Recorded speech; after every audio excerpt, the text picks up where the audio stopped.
Please stand by for departure. Different time zone, different rules, same code.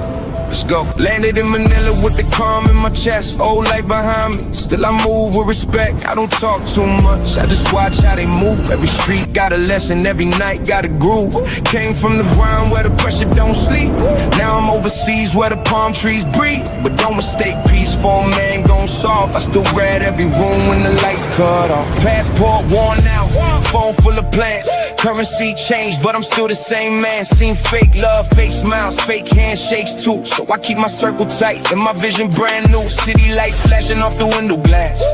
Thinking how fast the hard season can pass. I ain't here to prove nothing, I'm here to build more. New chapter, new country, same lion at the door. Manila after midnight, I'm still wide awake.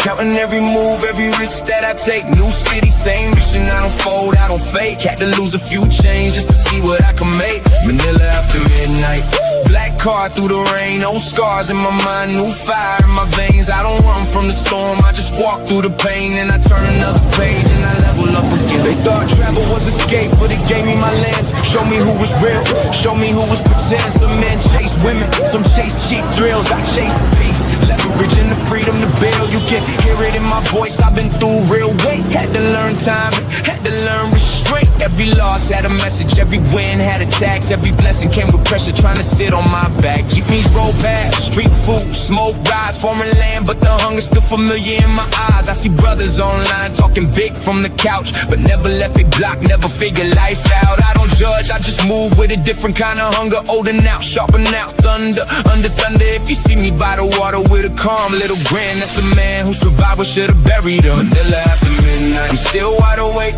counting every move, every risk that I take. New city, same mission, I don't fold, I don't fake. Had to lose a few chains just to see what I can make. Manila after midnight, black car through the rain. Old scars in my mind, new fire in my veins. I don't run from the storm, I just walk through the pain. And I turn another page and I level up again. It's for the men who got tired of the script, tired of the bills, tired of biting their lip, tired of being told what a man can't be. So they book that flight just to breathe and think free. But freedom ain't free, better come with a plan. Foreign ground still test the mind of a man. Learn the laws, learn the culture, don't move like a fool. Respect goes further than flexing with jewels. I seen paradox turn into pressure real fast when the man brings old habits in the new grass. So I walk with intention, not just impulse and pride. You could change a location and still be trapped inside. That's why I build while the city sleeps low. Make one smart move, then I make 10 more. From Manila to wherever the next road bends. I don't chase the world, I make the world make sense. Manila after midnight, I'm still wide awake, counting every move, every risk that I take. New city, same mission, I don't fold, I don't fake. Had to lose a few chains just to see what I can make. Manila after midnight, black car through the rain. New scars in my mind, new fire in my veins. I don't run from the storm, I just walk through the pain. And I turn another page and I level up again. Different country, same discipline. Different skyline, same vision. Manila after midnight, still building, still moving, still free.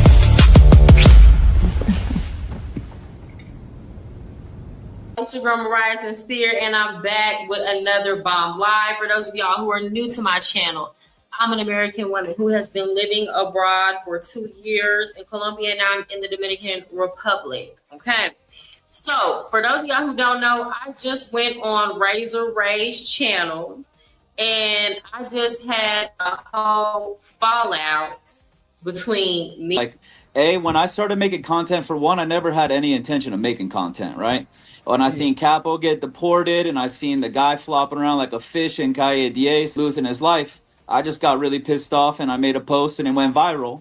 So I said, hey, you know what? If I'm going to complain about something, maybe I should do something about it. You know, so I started talking about the women that are drugging guys, right? But here's the thing. My content has always been about behavior. But you're right. I never had any of the passport bros really on the radar, right? When I say y'all don't necessarily mean you, is stupid as shit. Just being honest. You guys that are grown-ass men sharing sex videos with each other is fucking stupid. That's what I did when I was 16. But regardless.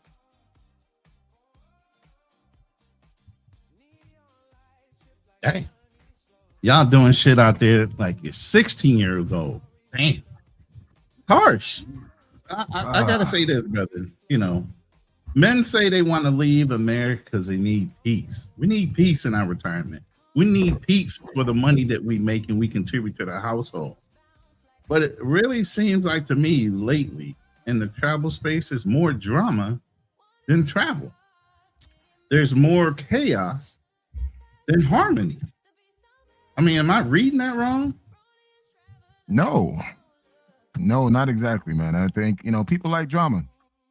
When you sit down and try to give the cold hard truth on how to move things, how to do certain things or whatever, people don't want to hear that. They want to hear bullshit. It is what it is. So tonight, we're going to address all the elephants in the room with my good friend, Jack Daniels. And everyone knows who I am. All the old people that know Ken Masters, that know Black Man Travels, you know how I get. So I want all the smoke. I want all of it. So you done went from wine to Jack Daniels. Don't be cutting it like your boy Fearless. Our brother Fearless likes to cut had down. To talk before we went live, man. I have a whole totally different perspective in life now. I want the bullshit. But real talk, man. Yeah, man. It's kind of sad to see the state on how the Black travel space have gone to, like literally to the shits. And man, a lot of the pioneers that kind of set the tone 15 years ago, 20 years ago, I was there when everything was actually picking up and started. And to see where it is now, to see grown folks bitching and crying, people who have nothing to do with the space have so much to say. So yeah, let's go ahead and have this conversation, man. Especially with all the snitching that's happening, all the okay, let's address that word real quick. Yeah, I told you in the back, yo, man, I don't use that word, snitching. To me, snitching is a criminal term for telling on somebody. And whether they're revealing the truth about something or not, if you're breaking the law, I'm fucking telling. Yeah, that's not snitching. You get what I'm saying? So I don't use that terminology because I didn't come from a criminal. Well, my parents, on the other hand, did some shit. Well, I ain't never been in that criminal element, so I don't use that term. You know what? For me, I get what you're saying. For someone who is a graduate MBA holder, I wouldn't use the word myself. However, there are snitches out there. Fuck that. There are people out there who snitching, and we need to call them out for it, man. It's like certain things that meant to be behind closed doors is being aired out publicly. Can we give it a manly term?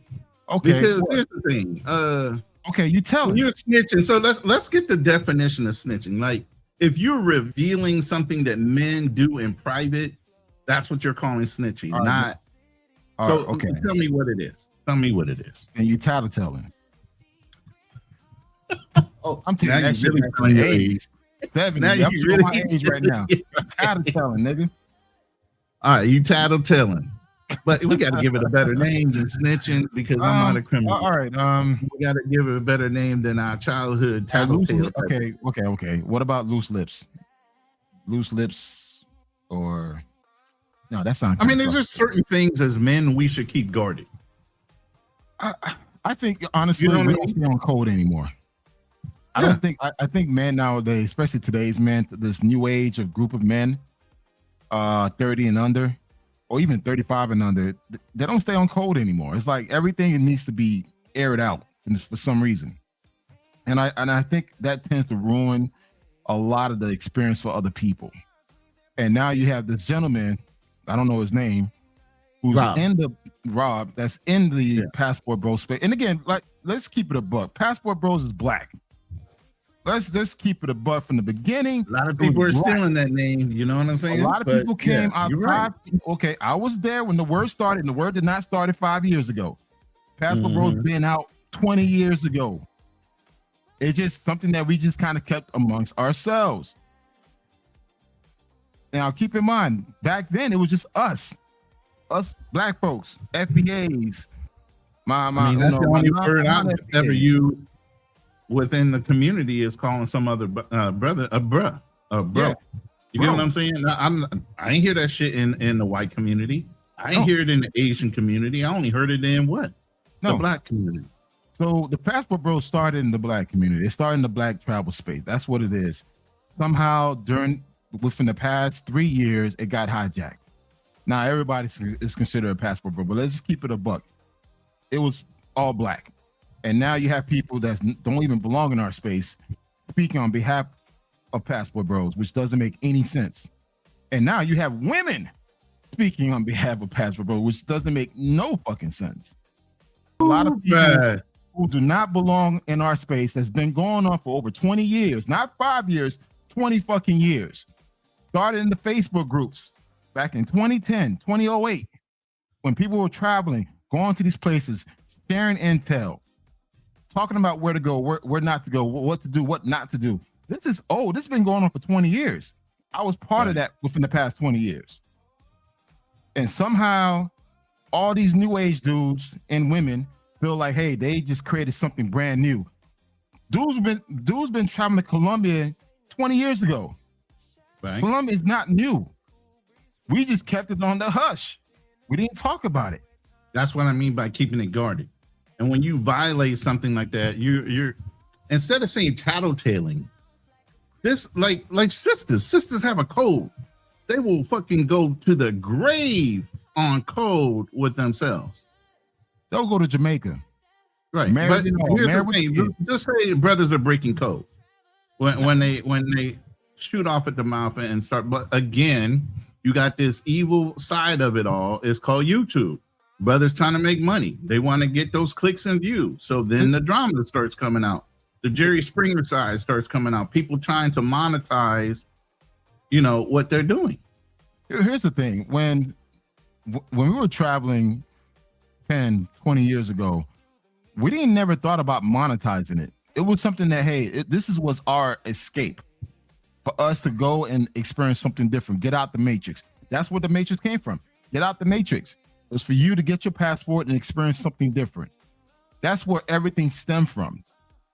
No one never really tried to monetize it, but somehow 5-6 years, people try to monetize it, selling consultation, webinars and all this bullshit. I'm like, what the hell? Traveling is traveling. There's nothing complicated about traveling. You get your fucking passport, you pick a destination, you do your research, you go, you visit, you have a good time, you bring your ass back home. If you're in a position to become an expat, you go assess the country you want to live, get your visa, move to that country, and live your best life.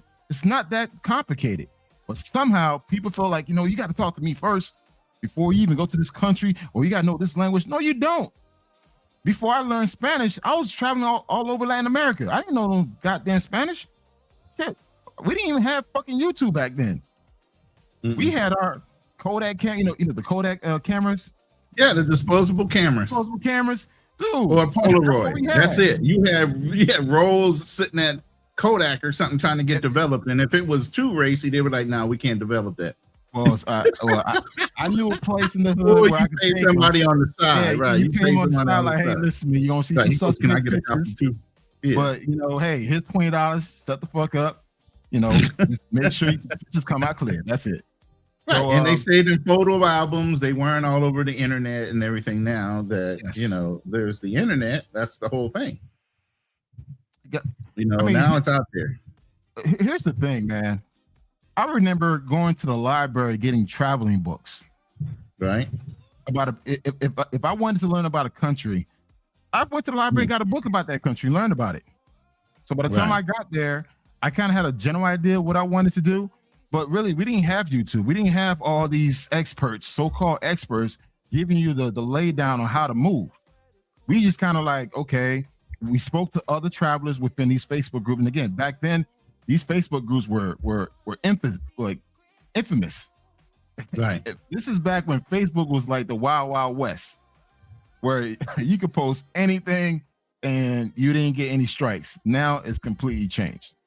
So these Facebook groups allowed us to come together to learn about a particular country. So there was a Brazil group, Colombian group, Thailand group, East Africa group, DR group, Cuba group. There was multiple destination groups where you could just go in and join them and learn about that particular country. And you learn by sharing information. That's how we actually got to know about a particular country. And also too, back then, there was a huge emphasis about you showing receipts. meaning that you can't go and speak about a country yet you have no photos, no videos, nothing about from that particular country because you never showed any receipts. So back then, you showing your receipts was big because they show that, okay, yeah, you've been there.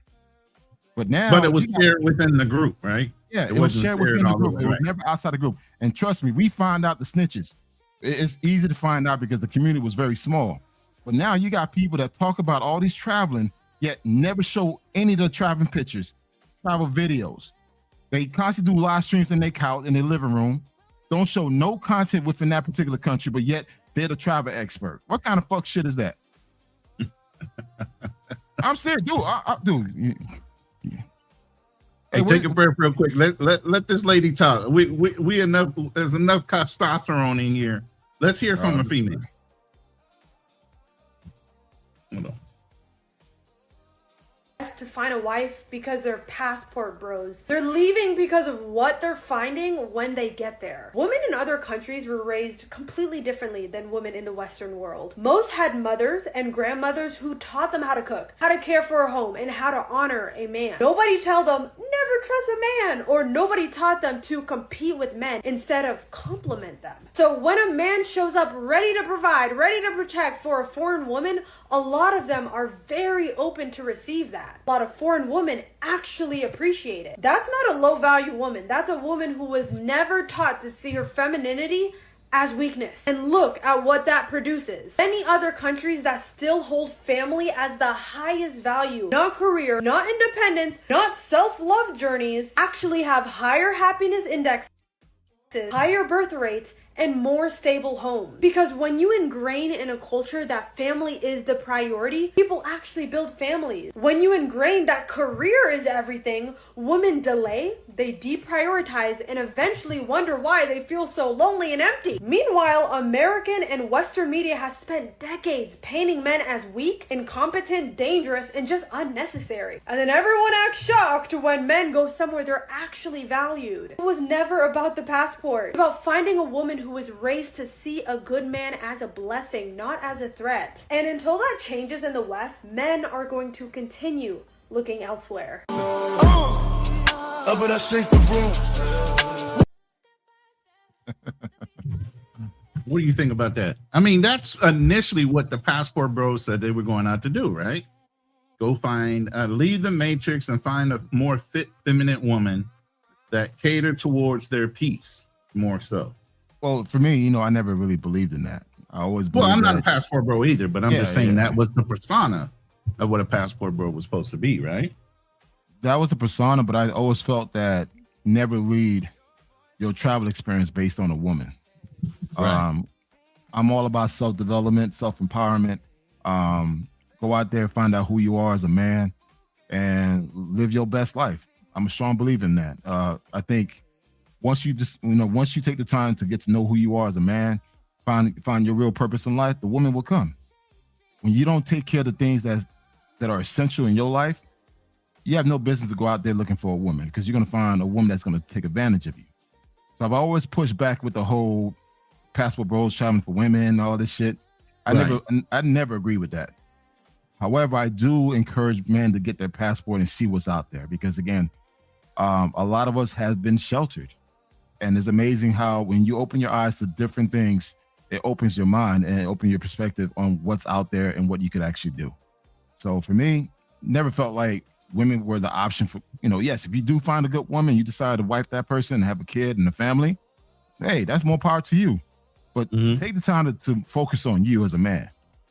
And that's what traveling does. Traveling can actually help save a lot of lives if you do it the right way. Right.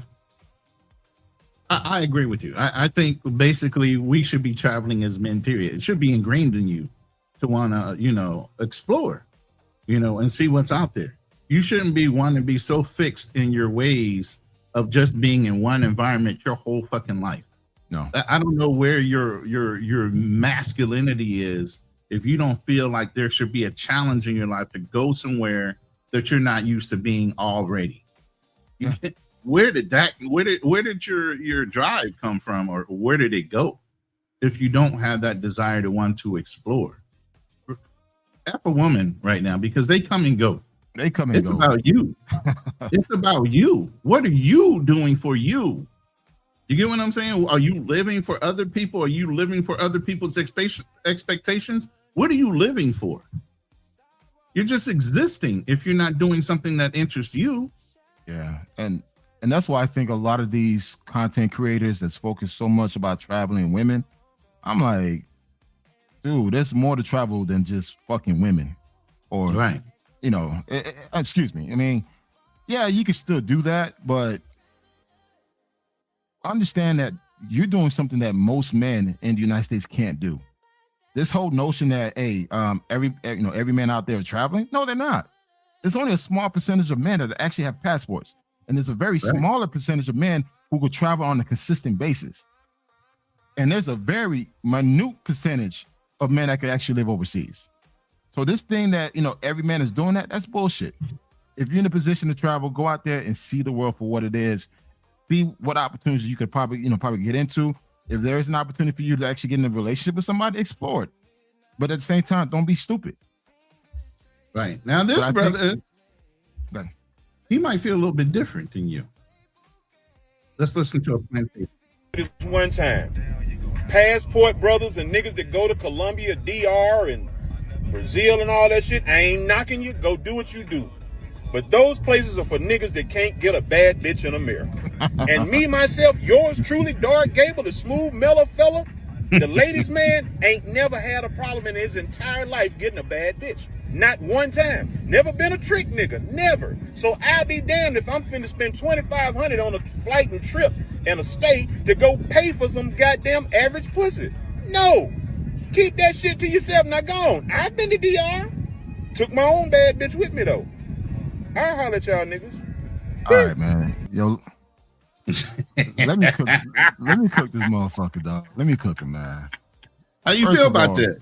I mean, look, you talking to a brother who dated Deltas, AKAs. I dated whites, black, Hispanic, Asians, all living here in the United States. I lived in 4 different states. I traveled a lot. I've been to 43 states, traveling for work. Dude, I was used to dealing with beautiful women, professional women, from doctors, lawyers, engineers, teachers, graduates, undergraduates. Like I said, AKAs, Deltas, I've done it all. Me traveling to see what's out there does not make me less of a so-called dude with game. Ladies, man. I'm like, bro, the fuck you talking about? And again, it's guys like him that don't understand what's happening outside the U.S. So they make an assumption like, hey, we're going to these third world countries and dealing with women that are barefoot, or like what dirty feet females, that's what they call them. Like all the most negative things you could hear, they try to paint these countries, not knowing that a lot of these countries are very extremely developed and extremely advanced compared to the United States. I've been to over 40 countries, easy. I've been some countries that were okay. I've been some countries that were great. But at the same time, I would never put one country over the other. And this thing about, only weak men go overseas to find women, fuck you, man. It's like, why the fuck you so concerned about what the next man is doing? Like shit like that, some hoe ass shit, man. Like that's some hoe ass shit. Like, why are you concerned with the next man doing? If anything, if a man decides, you know what, I don't want to fuck with American women, I'm gonna go overseas, you should be happy. That's more women for you. Right. But yet you concerned about what the man is doing overseas. Like, okay, you've been to DR, you had your bad bitch with you. I assume that you probably went to Punta Cana, more than likely. If a single man decided, I'm gonna go overseas and have fun, let him be. Why the fuck you care? And that's something I never understood. Like all these people that talk about, man, what black men are doing, why do you care?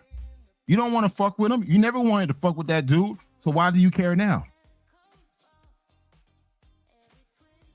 That's my thought on it. Yeah. It just amazes me how limited. I've been traveling since I was 2.5, 3 years old, bro. Literally. I've always been bitten by that bug. And even when I didn't travel out of the country, my mom every 3 to 4 years was moving around either the same fucking city or moving from one state to another. I've never had a fixed location in my life until I got into high school. She wanted us to at least graduate from the same high school that we started in. So I've never been fixed to one place at one time. And while I like what Play Dog said, he says most men, especially black men, are terrified of flying. Most men, especially black men, are terrified from fucking leaving their own neighborhoods. Yep. You live and you're born and you die in those same neighborhoods most of the time. A lot of people don't go anywhere. They're too terrified to go anywhere in the fucking country. I lived in Chicago, right? I knew dudes from the south side of Chicago, never went to the north side of Chicago. Dudes from the west side of Chicago, never been to the south side of Chicago, literally. And I'm like, dude, Chicago's a massive city. Go out there and see what's out there. Me living in, one thing about living in Chicago, I was exposed to a lot of different ethnic groups. I dated Polish, I dated Russian, I dated fucking blacks, Asians. I mean, dude, but the thing is, people have a very closed mindset. For them to leave their neighborhood and go to another neighborhood that is not black or something that they're accustomed to, they won't do it. So what are the likelihood that this person will get on a plane and go to an unknown country and learn something different, not eat the same goddamn food? Right. It's small. So that's why I always tell people, like, listen, it's not a lot of us out there that's putting in work, traveling, getting these passports. It's a small percentage of us that's actually doing that. And let's break that down real quick. Everybody talks about this 80-20 rule. You know, 80% of the men ain't getting shit. 20% of the men are producing and reproducing multiple baby mamas and everything else. So even out of that 80% that might not be part of the 20 that go out and get a passport, you brothers that actually go out and do something extra, let's say 5%. That's still 75 of you knuckleheads that are still sitting in your fucking mama's basement or doing whatever you're doing in the United States, marking fucking time. You know, one thing I really did notice when I traveled a lot, especially once I joined the military, I would leave the state that I lived in, the city I lived in, the people I knew, and I would go out and experience so many different things. Like, life was moving really fast. I come back to visit for a weekend or two during a holiday. It looked like everybody was like everybody had just not even fucking moved from when I left. It looked like they were just doing the same thing, marking time, marking your life. You weren't doing shit with it. Well, I was gone doing all these different things, experiencing life, getting new lessons and learning new cultures. I was doing so much. I used to get bored within a week or two of being gone for almost a year, year and a half of being in my home state. I would be bored within maybe a couple days. And I would be struggling to stay that week or 2 weeks because I had been gone and I had my son 100% of the time. I wanted to spend and invest time with my son. If it wasn't for him, man, I'd be in and out. In and out. It just did not seem like life was even desirable after I came back home to where I grew up at. And I'm just talking about when I was in high school. Like I said, I wasn't affixed to anything. But even then, it's like, goddamn, y'all still doing this same shit? And you think you have an interesting life? Bro, if y'all had a moment in my life, you could fucking be like, what the hell? I just feel like that guy that said that, you know, that guy in the video, he hasn't really truly lived. For him to say that is like, okay, you're kind of stuck in your own little bubble, and you're okay, and you're okay with that. But there are men out there that have a massive bubble where they want to go out there and see what the world has to offer, and it's not for everybody. That man's probably happy staying where he's at and doing local stuff. I'm from Miami, man. I used to watch dudes come to Miami and be, this is Miami, dog. I'm in South Beach. I'm like, dude, I was raised here. Saying nothing. Yeah, that's the thing right there. People are so not used to getting certain things. Just like when people travel overseas for the first time and get a home cooked meal or their feet rubbed or something that a woman normally is trained to do for the rest of her whole fucking family. She ain't doing anything out of the ordinary. You're just not used to seeing it. They're not used to. They're not used to experiencing it. That's her programming. You forget. Everybody says you're escaping the matrix is a fucking lie. You're not escaping shit. You're just jumping from one server to another with different rules. Okay. Finally, someone said it. You're not getting out of some false reality and going into another reality. No, you're going from one set of rules to another, whatever country you go to. Thank you. That's the thing. This whole make believe that, hey, I'm escaping the matrix and going somewhere better. Yeah, it could be better, but it's still a matrix. You just onto someone else's matrix. And it's a big difference when you're there vacationing versus living there. So yeah, the matrix, you don't really escape the matrix, but you just experience something better.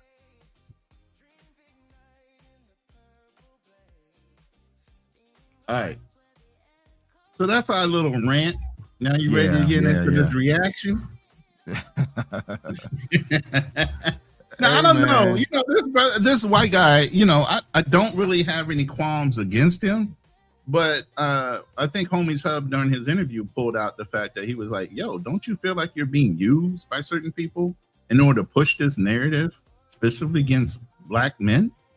You know, and so I'm going to go ahead and play this. We're talking about Rob. His name is Robert Eaton. And he just came on actually through IG, but now is getting more popularized on him speaking out about different things that were going on in Colombia, and more readily things that are going on that the Passport Bros are doing specifically. So I'm going to screen share this, and then we're going to get into some of the things he was talking about. Let me know if you guys can't hear it once I start playing it. Me and you is stupid as shit, just being honest. You guys that are grown-ass men sharing sex videos with each other is fucking stupid. That's what I did when I was 16. But regardless, I didn't have anything to say about it. But what happened is a group of guys. See, I never, even tonight, I'm getting messages from guys asking me why I'm not going after this person. I don't even know who half of you guys are, right? People are sharing stuff with me that are tired of it, right? Someone started sharing stuff about Melvin Dibbs to me. Like a group of like 3 guys, like, hey, this guy is fucking just ridiculous. You got to say something. And I was like, whatever, fuck it. You know what? All these people are sending to me. I'll say something. So I said something about Melvin, right? And then what happened is a group of guys came into a WhatsApp group, right? Band up together to get my account shut down. Okay. Thought that shit was funny. And then on top of that, Melvin decided that he was going to go and try and harass my wife. And you cross the fucking line. Right, that now it's like, you know what? Yeah, right there. I would have a problem with that. You know, what has my family got to do with you? I'll be the first one to say that within the travel space, there are a lot of weird ass dudes in the travel space. A lot of incels, non-traveling weirdos in the travel space. It always been that way, and those are the ones that don't travel at all. They're quick to do stupid shit like that. Now, This is my first time hearing his side. The fact that someone tried to attack his wife, try to take down his channel, then yes, he's justified to do the stuff that he was doing. But my problem is that why you're only targeting the black content creators or black men that's traveling to Colombia, right? Not the white man that's doing all. And not we're gonna play into that, and it's he's gonna answer that question for you. So I'm gonna go ahead and continue it.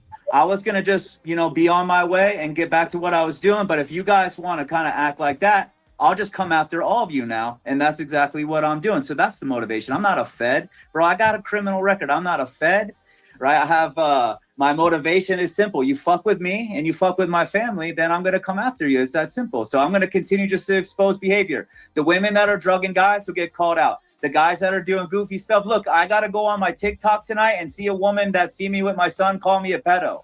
I'm sick of the bullshit, just like so many other guys are. And then I see in your thread where guys are talking about I'm targeting black guys. I'm not targeting black guys, but let's just call what it is. Look at all the streams. Look at all the Facebook groups. Look at all the shit that's going on. They happen to be oftentimes led by black guys. False. Where the single white guys are doing the pedo. False. The problem is that every race or group of men have their own WhatsApp group.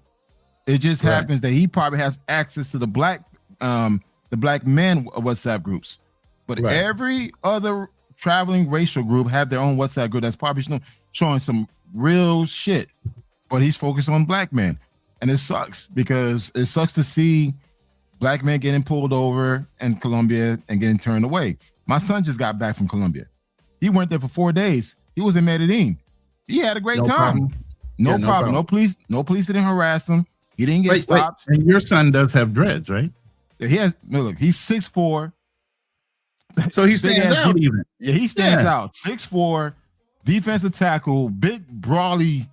So when you're saying somebody is profiling you based on a look, but yet and still your son can go down there. and he has dreads with blonde tips. That's crazy. He looked like a goddamn predator. I mean, the Predator, the I movie get show. it. The Predator Yeah, movie. yeah. I mean, dude is a big guy, and his friends play ball too. So imagine Right. seeing 4 or 5 big dudes, 6'3" and above, in Medellin. No one. They came back home was fine. They partied. They had a great time. No drugging, no robbing, no police harassing them, no airport issue. So They went then in. Here's the $1 million question. If your son and his crew can do it, they're athletes, and they've been able to go down and hold themselves to a respectful manner to where they're not being, pinpointed or profiled in any way, the way they look. Would you have to say it's the YouTuber or the You know person what? putting out the message that maybe these issues are there? Or were your sons hanging out in the wrong area? Like, No, did they one go thing where the streetwalkers were? Where did they go? Yeah, one thing is before my son and his friends went, I actually sat down with them. We did a video call, and I told them the do's and don'ts. I've been traveling to Medellin since 2014. I know Medellin inside out. I know Colombia. I've been to 7 cities in Colombia. I know Colombia very, very well. I even took my damn fiance at the time to Colombia, and we had a great time together. I sat them down and told them, hey, listen, this is what you need to follow. This is what you need to avoid. And they actually followed it. I've told many other men to do the same exact thing. They decided to move with their dicks and get into some shit. But he actually listened to me and is like, listen, you can still go to El Poblado. You can still go to Populares and hang out at the park.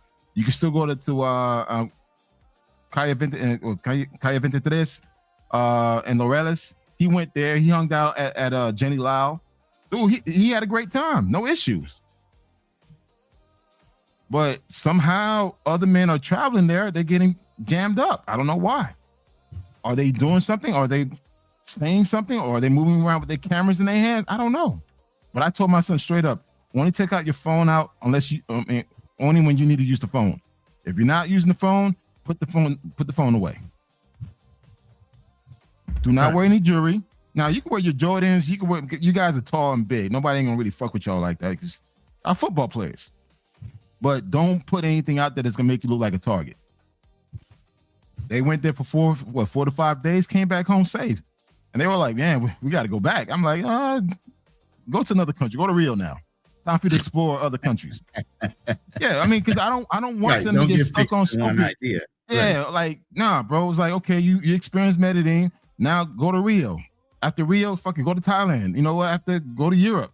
Like, don't get stuck in one place. Don't do that. And that's it, man.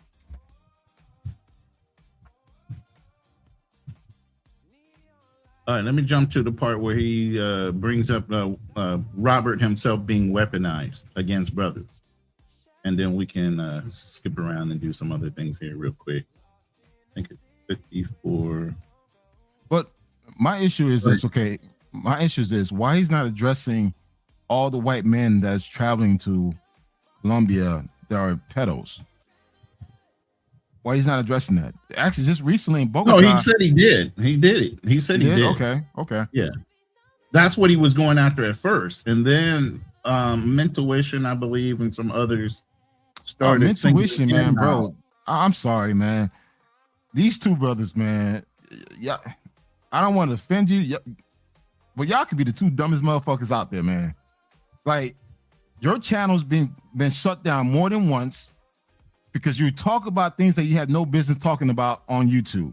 Talking about prices, where to meet pros and all this stuff. Man, listen, there's certain things that don't need to be discussed openly.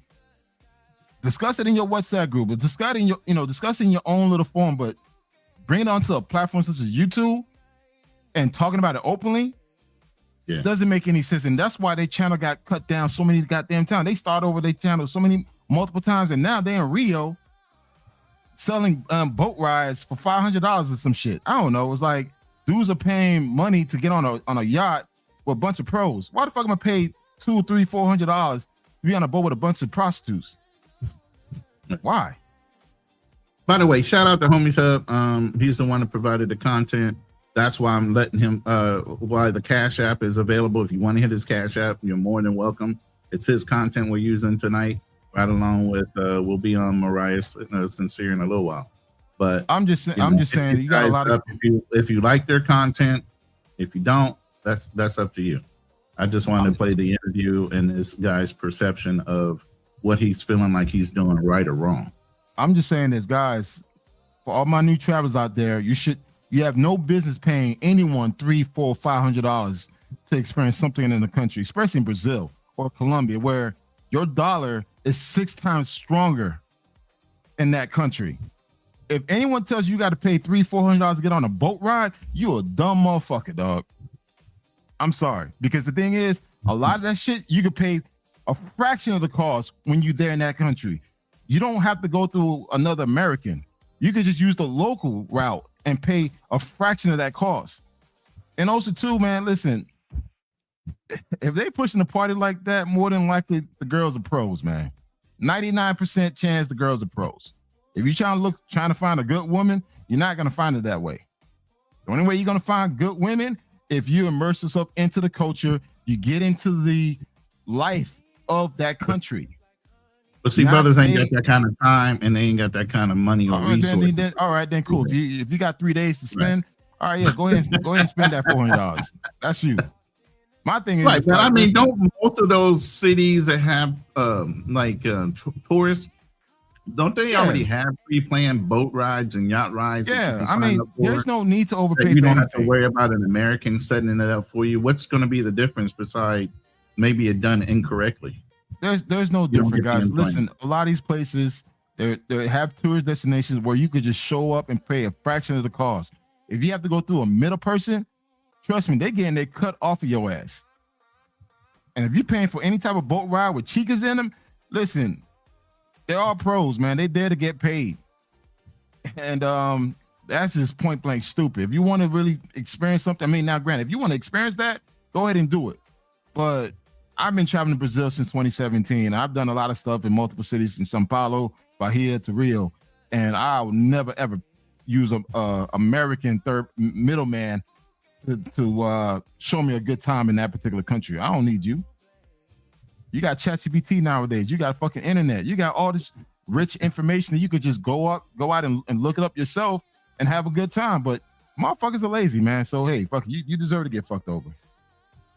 Now I've seen the chat. I'm reading the chat sideways, but I'm not necessarily going to address everything. But the theory is right now, this brother's wife, and I don't want to talk about this white guy's wife. I don't want to bring up this guy's wife or talk about her and her background or anything like that. But I mean, you put her out there for her to be. Look, I have a lady here, right? How often do you see her besides drop off a drink or two and step out or wave and say hi? She ain't in that life. You know what I'm saying? I'm not involving her in that life. If it's a girl that's drugging someone or if it's a guy doing stupid stuff at this point. So, but in terms of the passport bros, this started when, a group of passport bros asked me to call guys out. I called a guy out. And then you tried to come after me. You try to go after my family. So now you get that now, and that's where we're at. I don't blame him. Well, yeah.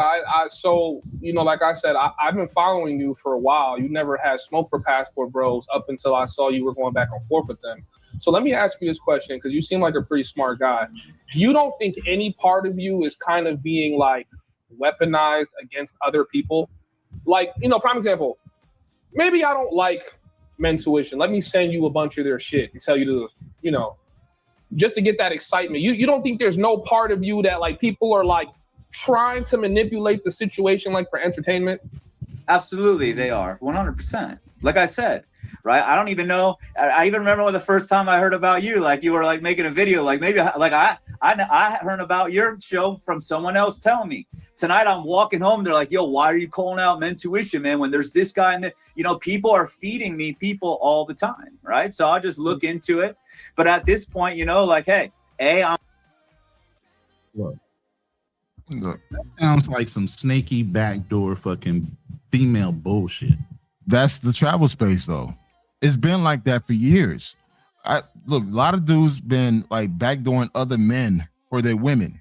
I've seen that happen literally multiple times. People who's been in this space for more than 5 years will tell you a lot of dudes are snakes, man. They'll do shit like they see you with a girl, they'll go behind your back and say something to that person or even try to get her. I seen that happen. Now I've heard about that. Yeah, it's common in this space. or It's very dude common. can ask you, hey, when you leave, can I get her information? You know, I mean, lazy ass motherfuckers, man. I swear to God. My thing is, once you start attacking another man's wife, regardless of what her profession was, that's still his wife.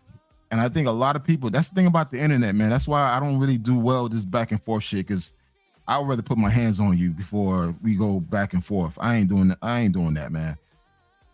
People will say shit out of pocket because they know they got a fucking internet or a TV or monitor screen in front of them. They will never fix their mouth to say that shit face to face. So regardless of this man, is married to a semi-pro or a pro, whatever her profession is, you still got to respect him as a man, and that's his wife. But a lot of men, that's the thing about social media. People want to talk their shit, not knowing that, listen, I can still find you and you can still get touched. Not to say that some of your ancestors were bottom hoes too. But I'm just saying, so honestly, now that I'm hearing this, fuck yeah, get them. Get them. Because the thing is, like, listen, there's a big difference. If you're attacking a man, you're attacking a man. When you start attacking his family, his kids, his wife, I mean, all right, now that tells me the type of man you are. If you got to attack a man's wife or his children, regardless what her profession was, you don't touch that. But again, due to social media, people want to talk their shit, not knowing that, listen, man, these travel streets are really small. I could bump into you in one of these countries because I bump into No Excuse. I bump into Zoe, International Zoe. I bump into a lot of people, content creators, while traveling. So you got to be mindful before you start talking your shit. There's a good possibility that you may meet that person one day, and that person has every right to go upside your head and put your ass in the hospital. Traveling to the same big five because y'all don't want to explore the rest of the planet. Shit, I'll say the big three. The big three. Go to fucking DR, Colombia, and Brazil. Dude, the likelihood of me bumping into you are very high. Especially if you're going to the same exact city, going to the same clubs, going to the same beach area. Oh, yeah, we're going to meet each other. And trust me, I've seen fights. I've seen men fight overseas. I've seen men fight in Brazil, Colombia, Costa Rica, DR. So Sasua, that's a lot of the fights I've seen. So again, just be mindful how you talk to a man, especially about his family, because again, he has every right to attack you guys. Let's finish this up and then we'll switch over to the other one. I'm working with the mayor. B, like, he has a plan. I'm trying to help him out. And like, we're already deep enough into it now where we're just going to keep going and finish what needs to be done. But yes, people are trying to use me, right, to play their game. That's what I told the guy tonight. Hey, you asking me what I'm doing. What the fuck are you doing? Are you calling anybody out? Or are you just in my DMs waiting for me to call out whoever you need called out? Cowards. But see, what's the actual benefit of calling people out when, like I said, you live here in Medellin and you know that there's heavy sex commerce here that's probably led more by the Colombians than foreigners? Mm-hmm. So why go after the passport bro YouTubers when there's really no, like, there's no real change happening here on the ground? Well, that's the thing. I mean, A, there is change happening on the ground. B, like, the sex tourism isn't even the problem. And that's what guys don't seem to understand, that there is no issue with guys going and paying for sex. Shit, I don't even give a fuck about guys paying for sex. I've made it clear. I've done it in the past, bro. I'm not some guy that's fucking going out trying to blast guys for things that I've done. What the government does not want, what the locals do not want, is people glorifying it, exploiting people, bringing into the light what's supposed to be in the dark. You're a grown-ass man. Shut the fuck up about paying $100 for a hooker, bro, and act right. Like, that's what they're tired of, and it is going to get shut down. How many times we have to say that? Now you got a white man having to say it, and y'all giving that dude more energy than the brothers that have been telling you from the jump. Shut the fuck up. Dude, when I was saying this shit in a lot of these groups, I say, stop talking about it. They were calling me a hater. I'm like, calling me a hater? I've been doing this shit way before you did. But he's right. A lot of these places, that tourism is not tourism. That's for the locals. You're benefiting from that because you're traveling to that country. But understand that they've been doing this for hundreds and hundreds of years with no issues. But all of a sudden, because you want clicks and views, you want to bring out your little fucking camera out and record everything. They've been doing this shit. Dude, when I was out there in 2013, that shit was happening. This shit is not new. But somehow, you content creators thinking like, oh, this is brand new. I got to get the information out and let everybody know. You got to go to Medi. Look at this. I paid $20. Why? Like, why do you need to talk about that if the locals don't talk about it? And that's the problem. And this is where we get accustomed and blown up the spot. There's certain things that don't need to be said, man. It's just like, yo, okay, if they go on there, they'll probably experience it. But for you to record it and talk about it on the live streams, put it on YouTube, and showing like, you know, I don't know, man. And that's why I think Medellin is the way it is now. Because it wasn't like that in 2014, 2015, 2016, 2017, 2018, 2019. No. 2020, that's when everything changed. The pandemic hit. And you had all these little content creators doing walking videos, showing like, you know, the whole strolls. And that's when people got intrigued. And people started talking about, I paid $15, $20. Like, really? Like, what's the point of you talking about that? There were brothers traveling way before that, never talked about it. But I think it's the new age of men, the new crop of men that never done shit, feel the need that they need to brag about everything they do. Right. And it's going to get worse. Yeah. I mean, until enough people get slapped up and thrown in jail, AKA Floyd, AKA whoever the hell gets snapped up, then it's all the fun and games out the fucking window. Now you're in a whole nother country. You can't speak the language and you need help by lawyer and everything else, money. Cause I know y'all didn't go down enough to fight a whole fucking criminal case for doing something stupid that you could possibly get away with in America. It ain't America. And another thing, man, to these WhatsApp group, again, I've been part of the WhatsApp group when WhatsApp started. I was there from the beginning. What's the point of you recording yourself smashing somebody and sharing to other people you don't know? But some of these dudes got OnlyFans, family page. These dudes are selling sex on OnlyFans. At least so other dudes are paying to watch these dudes after they done paid to fly them there. Screw some of these ugly ass hags. At least back then, brothers had the decency to blur the face. Now dudes just all in it in the video. Like showing everything and putting in these unknown WhatsApp groups. Yeah. they put in these unknown WhatsApp groups, not knowing that these videos on WhatsApp are being shared across multiple WhatsApp groups. And now that video has the possibility of getting back to that person. Right. And it's just like, I mean, at least blur the face. At least do that. But you're not doing that because, hey, you're cocky. You know, hey, I enjoyed it. You know, I'm putting on these WhatsApp groups. It's being shared across the network.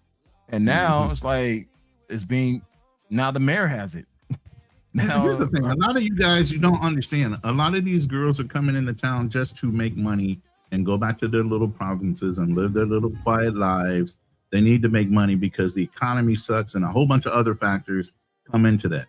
They're not professional hoes like that. Some of them come into town just because they know it's going to be a mad rush over a fucking holiday. I know back in the day in the Philippines, a longer pole would blow up like fucking Las Vegas. You got 5 ships with about 15,000 freaking Navy and Marines coming off that ship.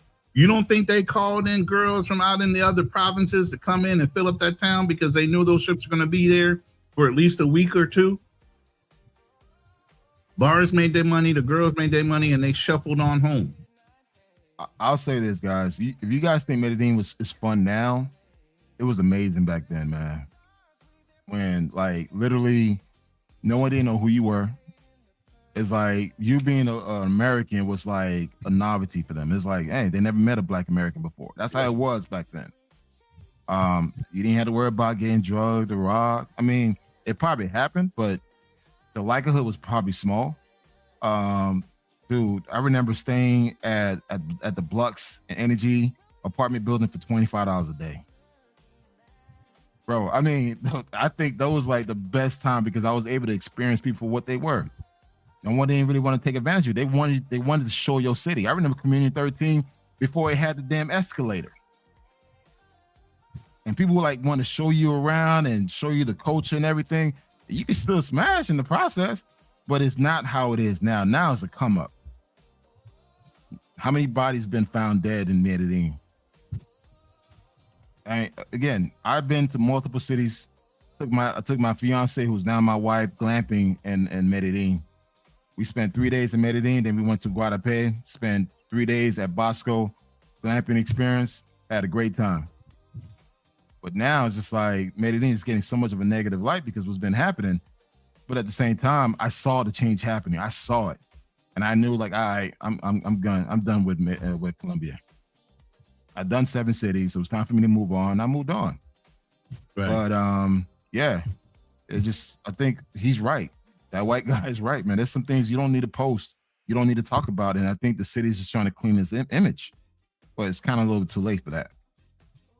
I mean, I think we said this even with DR with the cruise line culture that wanted to come in, but they needed to clean up their act a little bit before they would come in and start porting there on a regular basis. They needed to cut back on their crime before they could come in and start that going, get that going. And one thing is like I want to like really want to touch on is that this whole thing about a country is dead. No country is dead. Understand, like people don't realize how massive Colombia is. Colombia is the same size as Texas. There's so many different provinces that people don't go to, man. And you could actually experience Colombia for what it is. Colombia is beautiful, man. But people get stuck on a park or a clock tower. That's it. That's all they know. A clock and a park. A clock tower and a park. That's all they know. Same thing for DR. All they know is the sewer. They don't know there's so many other areas. Brazil, all these countries, there's so many other areas. So when people say, hey, the country is dead, like, no, it's not. Just move around, rent a car, go to another city, go to another province. You probably get a whole different experience, probably a whole way better experience. But people too fucking lazy, man. They get stuck on one little area and that's it. They want to claim it as kings and queens. And it's just like, dude, there's more to the country than that damn park and clock tower. So no country's never dead, man. Just move around. Go ahead. My bad. We're going to switch over to our new introduction to Mariah Sincere. She's been making noise here lately. And in the Black male travel space, which is, to me, unfathomable. Why are you guys listening to a female? Why is she influential to you when this is a Black male space? You didn't get enough of that at home that you need to now hear from a woman coming from America and another country. But hey, I'm gonna let you see how she likes to talk about y'all, even when she's not trying to be cordial. Hold on. Y'all, the girls are upset, baby. The girls are mad. Oh my God. The girls are mad. What up, y'all? It's your girl Mariah Sincere, and I'm back with another bomb live. For those of y'all who are new to my channel, I'm an American woman who has been living abroad for 2 years in Colombia, and now I'm in the Dominican Republic. Okay. So for those of y'all who don't know, I just went on Razor Ray's channel, and I just had a whole fallout between me. Well, it wasn't really a fallout because we was already falling out. Between me, the Homies Hub, and Mentuition's channel. Okay, so I'm going to react to the whole entire live that I did on Razor Ray. Not the entire. I'm gonna start from the beef when Mentuition came on there, and then I'm gonna respond to the panel afterward. Now, let me be very, very clear. You cannot use information against me that I put out there. Do you understand? You weak ass, hoe ass, lame ass niggas. Should I be cussing this soon into the live? Probably not. That's your first impression of Mariah Sincere. What's your impression off of that? Where's the femininity at? I have Where is that energy coming from? I mean, I watched some of her videos, live stream. I mean, it gets boring. I don't know. I have no issues with her, man. It's just like, you know, hey, she's capitalizing on the space. I mean, she has the looks for it. So dude's gonna, like, again, that people that don't travel may probably value her information, but what she talks about is basic stuff, man. I'm like, okay, nothing new. Yeah. And again, at the end of the day, I don't see receipts, man. So, but the whole thing is basic stuff that men should be talking to other men about. But nobody needs a fucking another mother in a space trying to tell y'all how to live. What are y'all doing? Why are you giving this energy? Like I said, it's a different generation of men. Different generation of men. Lucky I raised my son, my oldest son, and he's able to do what he's doing. But yeah, the stuff she talks about is real basic stuff. For someone that never been to Colombia, they probably think that it's great information, but it's really basic, low-level information. But she's all right. I mean, she's beefing with a lot of men in the space, which I don't get. It's like, well, her content changed. If you go back and look at her channel 5 months ago, it wasn't the same content. But once you hit on an algorithm, once you start getting the popularity starting to grow behind it, and then you found that space, that niche where people like the drama. This is why we're talking about passport bros or drama bro. That's why I can't do it, man. I can't do these live streams into the drama part. I can't do it, man. And that's why, like, you know, when people want to, like, you know, people talk shit in the comments, or people want to come on and talk they shit, like, I don't do well with that. So I'm a walk away and fall back. But her information, most of the guys' intuition information, and even Homie Hub information is really basic stuff, man. I'm like, okay, nothing new. I mean, maybe it's great information for someone that never traveled before, but someone who's been putting in work for years, that's basic low-level information. And to go back and forth with men that don't like you, as a woman, you're wasting your time and energy. But then again, you see an opportunity to make money off of it. Yeah, I'm queuing up another spot but that's her first. And this is her talking to a room full of guys. I guarantee you 95% of the guys that are in that chat right now are males.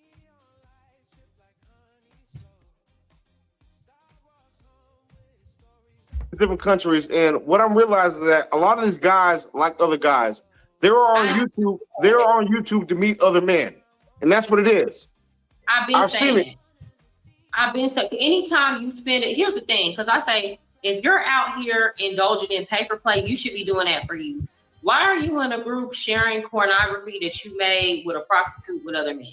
Why are you recording these women and sharing it in these group chats? Why are you trying to impress other men? You should be doing that for you. Why must you do it with the purpose of bragging to other men? And then this whole conversation of y'all are simping for a woman if y'all watch her, if y'all give her super chats, that already lets me know that subconsciously you are attaching these super chats to sex and sexuality. So why does that only apply to me and it doesn't apply when a man is sending you a super chat? And this is what it comes down to: jealousy. Men like that are very upset that women like me don't have as difficult of a time in the world as they do, or so they perceive, because everybody has their own struggles. But they wish they could just wake up a bad bitch one day, but they can't. It is what it is. It is what it is. I don't understand half of what she was talking about. Yeah, it's just a whole bunch of double talk. You have to understand, a lot of dudes out there are thirsty, man. So they see a pretty girl. I mean, I don't know what her size is. She look kind of. Oh, I sent you a picture on the WhatsApp, bro. You did? Okay. You know, Fearless had to show me the other half, and I was like, oh Lord, I'm not gonna bring it up because I don't want to talk about it. But Fearless said it. But she's cute though. I mean, I'm not gonna say she's not cute. There's a lot of cute women in the face, and then you go downward. I'm not gonna say all that, man. I mean, look, I'm gonna be nice. She's cute, so I think a lot of guys will like to see a cute woman in the male space, but a cute woman chastising you and your lifestyle. Understand this. Wait, Roland. But understand which platforms she's going to have these discussions. These are the same platforms that are known for bullshit. Let's keep it a buck, man. She's going to platforms that's known for drama. She's not going to come on a platform that's have respectable men that want to talk about traveling. She's not going to do that. But a space like where dudes want to talk their shit and push back, yeah, that's going to get a lot of views. And right now, that's the hot topic, man. You know what the bad thing about all this is? When you get the Z ladies in the world and everybody else trying to be detractors from all the negative parts, all they're going to do is seek out this type of information to pull from, and that's what they use as examples of bad behavior. It just gets amplified by this type of media. You get what I mean? I don't know too much about her content. I mean, I've watched a couple of her live streams. I mean, I get nothing out of it, but someone that never traveled before and seeing a pretty girl talk about traveling and women, hey, she gonna draw their attention. Oh, I'm not hating on that. You do whatever you want. I just don't understand the mentality of men that would follow. And this is what I'm talking about with the 80-20. That's that 75% that sit at home and can't see anything better than looking at her and listening to what she's saying. How many times we had brothers? And I'm not hating on it. I'm just like, brothers, y'all got to get outside. Well, you have to understand how many times we have brothers like Frontier, Financial, Fearless, yourself, other brothers who put in work in the travel space, have been around the world, showing people how to make money, how to work remotely, how to do things in these countries. No one doesn't care. They don't care about that shit. We're teaching dudes how to make money, how to live overseas, how to find someone to get married. Passport bros or drama bros. What's selling in the space right now? They don't want to hear that. The drama. They don't want to hear that. They want to hear fuck shit. They want to hear fuck shit. So guess what? That's going to get the views. When we talk about life as a digital nomad, making money, getting contracts, being like Frontier Financial Frontier, who's out there in Europe, fucking driving a Porsche or a Lamborghini, like, I don't know what it is. Motherfucker be changing these cars goddamn every day. But I'm just saying. Shout out to my boyfriend. Yeah, shout out to him, man. Like, you got brothers in this space that's put in work, that's out there making shit happen. Guess what? They get no views because we're not talking about fuck shit. We're not talking about it. But the good thing is I'm seeing other content creators, black male content creators, such as Lord Wilmerson. I love that dude, man. I love his content. I tell my son to follow that dude. I want you to move just like him. Because he's showing the real deal how to travel. It's not focused solely about fucking. Yeah, but you understand, I mean, even with him, I looked at some of his content too. When he goes somewhere, he's very familiar not only with the place, but he's already in contact with certain people, whether he had prior relationships with them. He developed a circle of trust that every time he goes somewhere, he is received well. He already has things itineraried. And like yourself, you got 5 itineraries at plan A, B, and C. Yep. Goddamn, based on the weather. That's the way you travel, I know. But what I'm saying is he has points of contact. He has relationships that maybe he was developing 2 trips before he even got to that one. He was already putting in work, talking to him offline or whatever, so that when he came in, it moved smoothly. Never seen that dude run into any problems yet.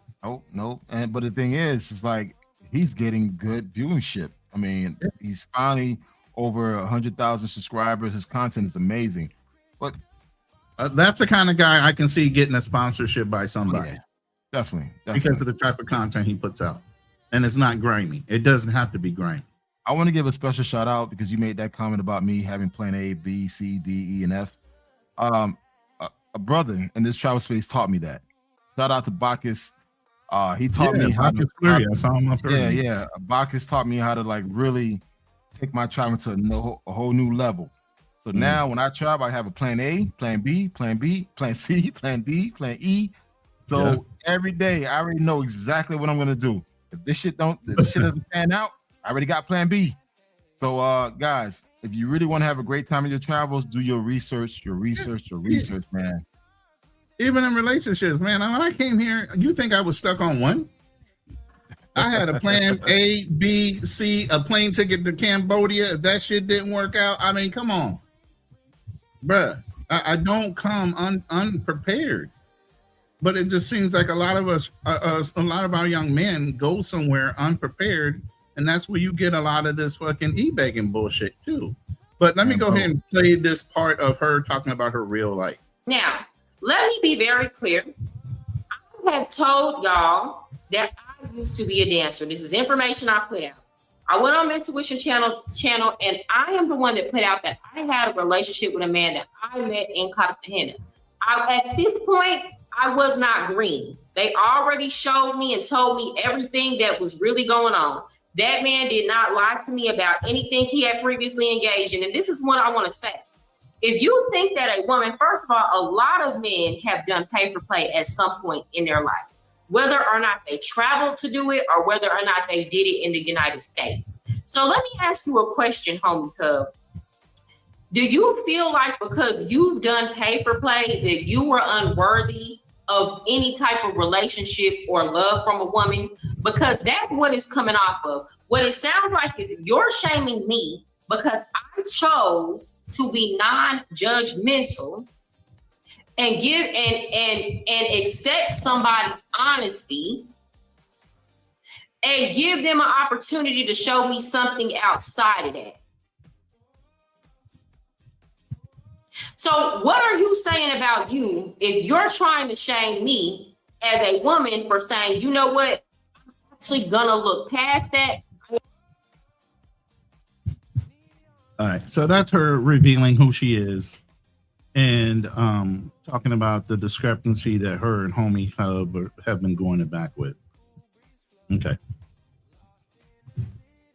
What I want to say at this point is, look, there is nothing wrong with having a debate.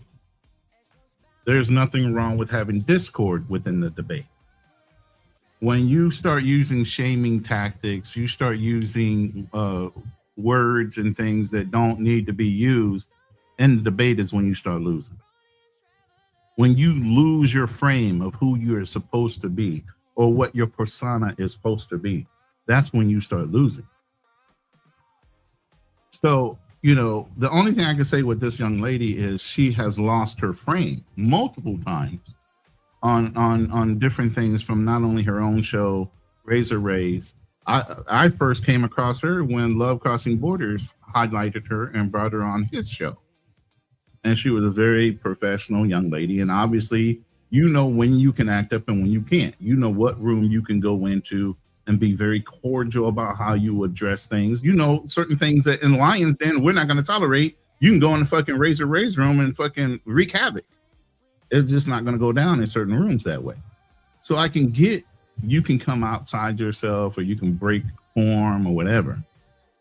What I know that most men are traveling for is peace and femininity. Okay. You either have that or you don't. You don't break form and start showing a masculine side. You don't break form and start insulting men and think that's feminine. You can have an argument. You can disagree. But when you start going into a masculine form and motherfucker this and motherfucker that, and yes, I cuss my ass off, but not at somebody. You know what I mean?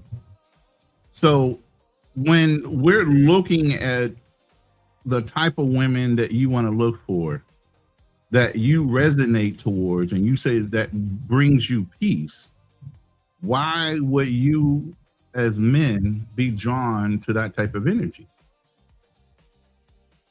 That's the part I don't understand.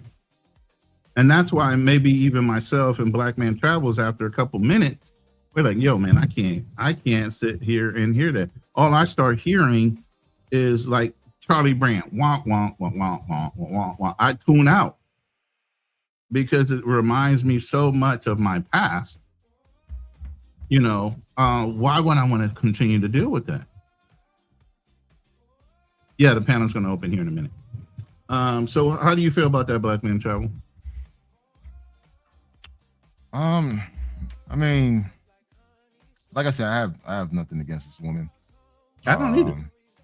Beside her frame. I've only watched a few live streams with her. Like I said, for someone who's been living in Colombia and now is in DR, I don't see receipts.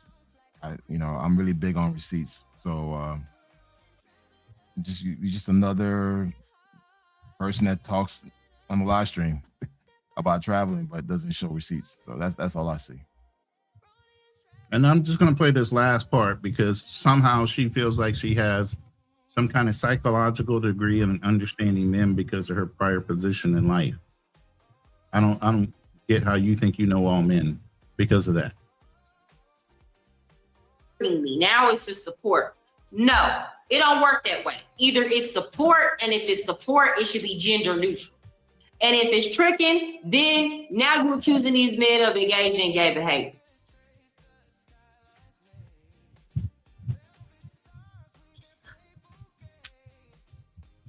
The funny thing is, strippers are some of the best women to be best friends with. Reminds me of a couple. Oh yeah, they are. Strippers be cool. Strippers be cool. They understand male psychology, so you can just be straight up and don't have to hide anything. Yeah, no, that's true. When a stripper settle down, let me tell you something. When a stripper settle down, stripper gonna be the best wife.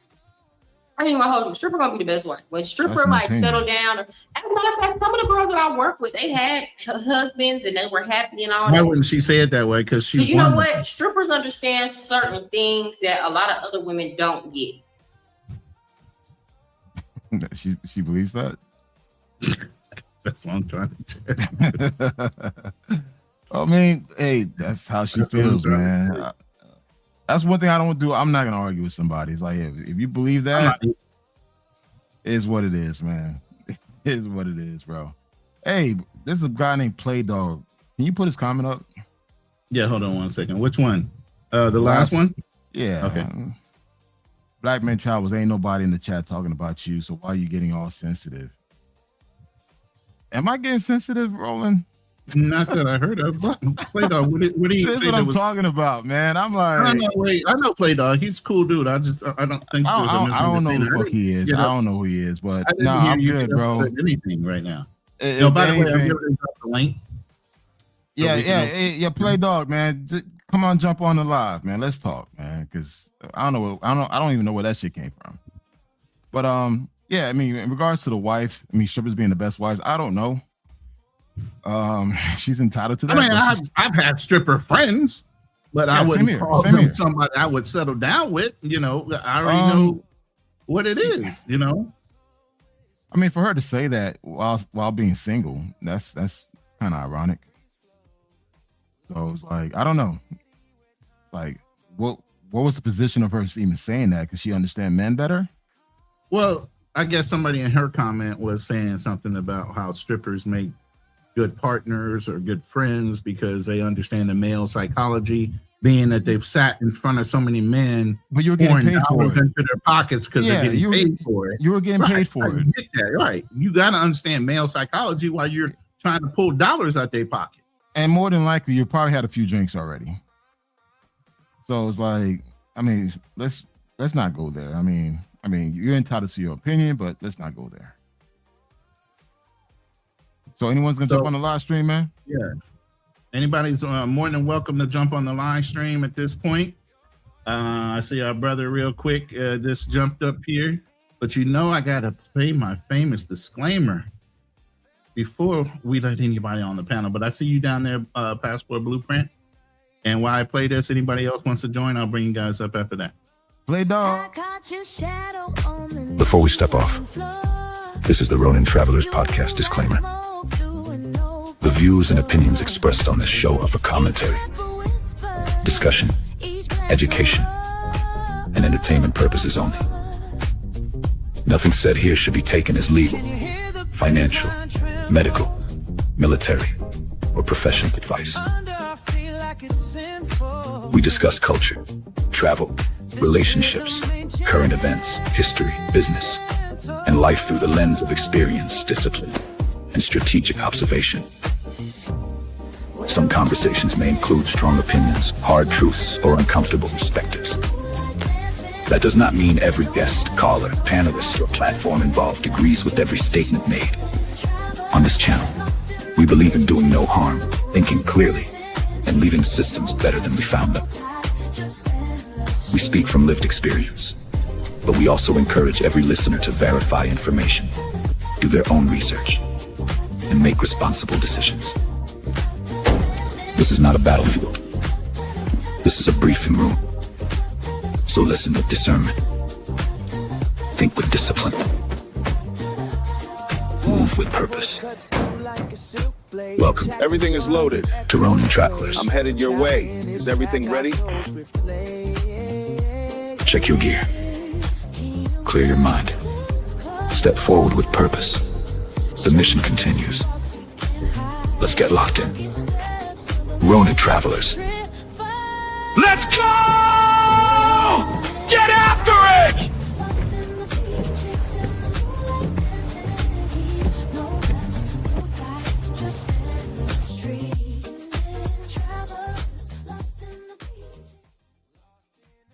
All right. It is now open panel time. I got two brothers in the back, both respected travelers. Passport Blueprint and Financial Frontier are both here. Welcome to the panel. I see my brother is back home out of the Swiss Alps, driving the Porsche 911 all over the damn mountainside. What's going on, brothers? What's up? What's good? Not much. So we got Passport Bros or Passport Drama Bros? Oh, definitely drama. You going right there, huh?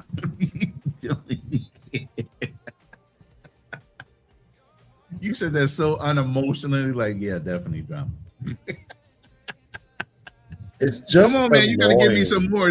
Give me some more. Give me some more than just yet. It's just annoying. And, you know, something that Ganal just said that's correct. You know, people like myself and Financial, we put out so much good content that, you know, that's essential for us when we travel, but no one goes and listens to us, but they go listen to the dumb shit. And that's where the problem comes in. And it's just like, it's drama. It's not anything about traveling. It has nothing to do with passport stuff because we're the ones that's giving them the proper information. I go and research stuff and I tell them about my experience overseas and stuff. I barely get maybe even 5 or 6 people in my lives, but everybody want to go to deal with this drama stuff. That's not traveling. And then all the stupid stuff that's going on with guys videotaping, you know, women, you know, doing, you know, the adult stuff, you know, without them knowing it, you know. That's basically revenge, you know what? Mm-hmm. That's what it is. And these people are gonna get themselves in trouble. So a lot of countries are very illegal. when they get in trouble, they own it. I did lives on us being monitored when we go and do airports and all this other stuff and the technology that's out there. If they don't want to listen to that stuff, then fine. Let them get caught out there and let them get locked up. I don't care at this point. I don't care anymore. It's about me traveling right now. And people who want to listen to get that good information about traveling, they feel free to jump on my channel. Welcome, Financial Frontier. What do you say? Drama Bros or Passport Bros? What's goody? Now I'm saying good, Passport man. Bros. You know, I always got to keep it positive, man, and optimistic. So I'm going to say Passport Bros all day, every day. Okay. Yeah, I'm going to just say that. But yeah, is there some drama? Yeah, for sure. But definitely, I would say everybody's innocent until proven guilty. So I don't know these claims about what people are doing on WhatsApp and If it is, report them to the appropriate authorities, and then they'll follow through with the crime and lock them up. End the story. But as far as just throwing around allegations, I don't know. I haven't seen it. You get what I'm saying? And I don't know nothing about it. So most people in the space, when you talk about traveling, right? Most people are just going along and just getting content done. Definitely monetize, AdSense, and etc. And then you just got this small portion, this small bubble, right? Where they're on this stuff. And they're doing stuff that we're talking about, which is the drama and etc. So I think that it's just a small segment in comparison to the large vast majority of it, right? So, I mean, the largest kind of, travel and stuff, we know the big names. And so at the end of the day, they couldn't get by. They couldn't make the ends meet if they were on that derogatory stuff. And those people do get found out, right? When they're talking about P for P and all this other stuff online. They get blocked out and they get X'd out. And so they're gone. And so I think majority of that, it will be policed. It will be escorted off the actual platforms. But, people are going to do drama. And those are the small groups that do drama. And I think most people don't get paid off of drama. Most people get paid off of creating great content. And if you just figure out how to deliver great content, then you can find your way to the tippy top. End of statement. Okay. No, because you would sound on the phone, so I was like, let me say something real quick. I know. Know if I'm done or not. No, I got it. But so, where's Play Dog, man? Oh, go ahead. Oh, yeah, I don't know if Play Dog will come up or not. He's more than welcome. He knows this room's not a one about, any kind of drama. But let me ask you guys. You watched the two people we brought up. They kind of came out of nowhere in the last couple months or so. This Robert guy and then Mariah. Sorry about that. Last 5 months. No problem. The last 5 months. Do you think they're playing into the clicks and views more so into the reality of what's really going on, or if it's a little bit of both?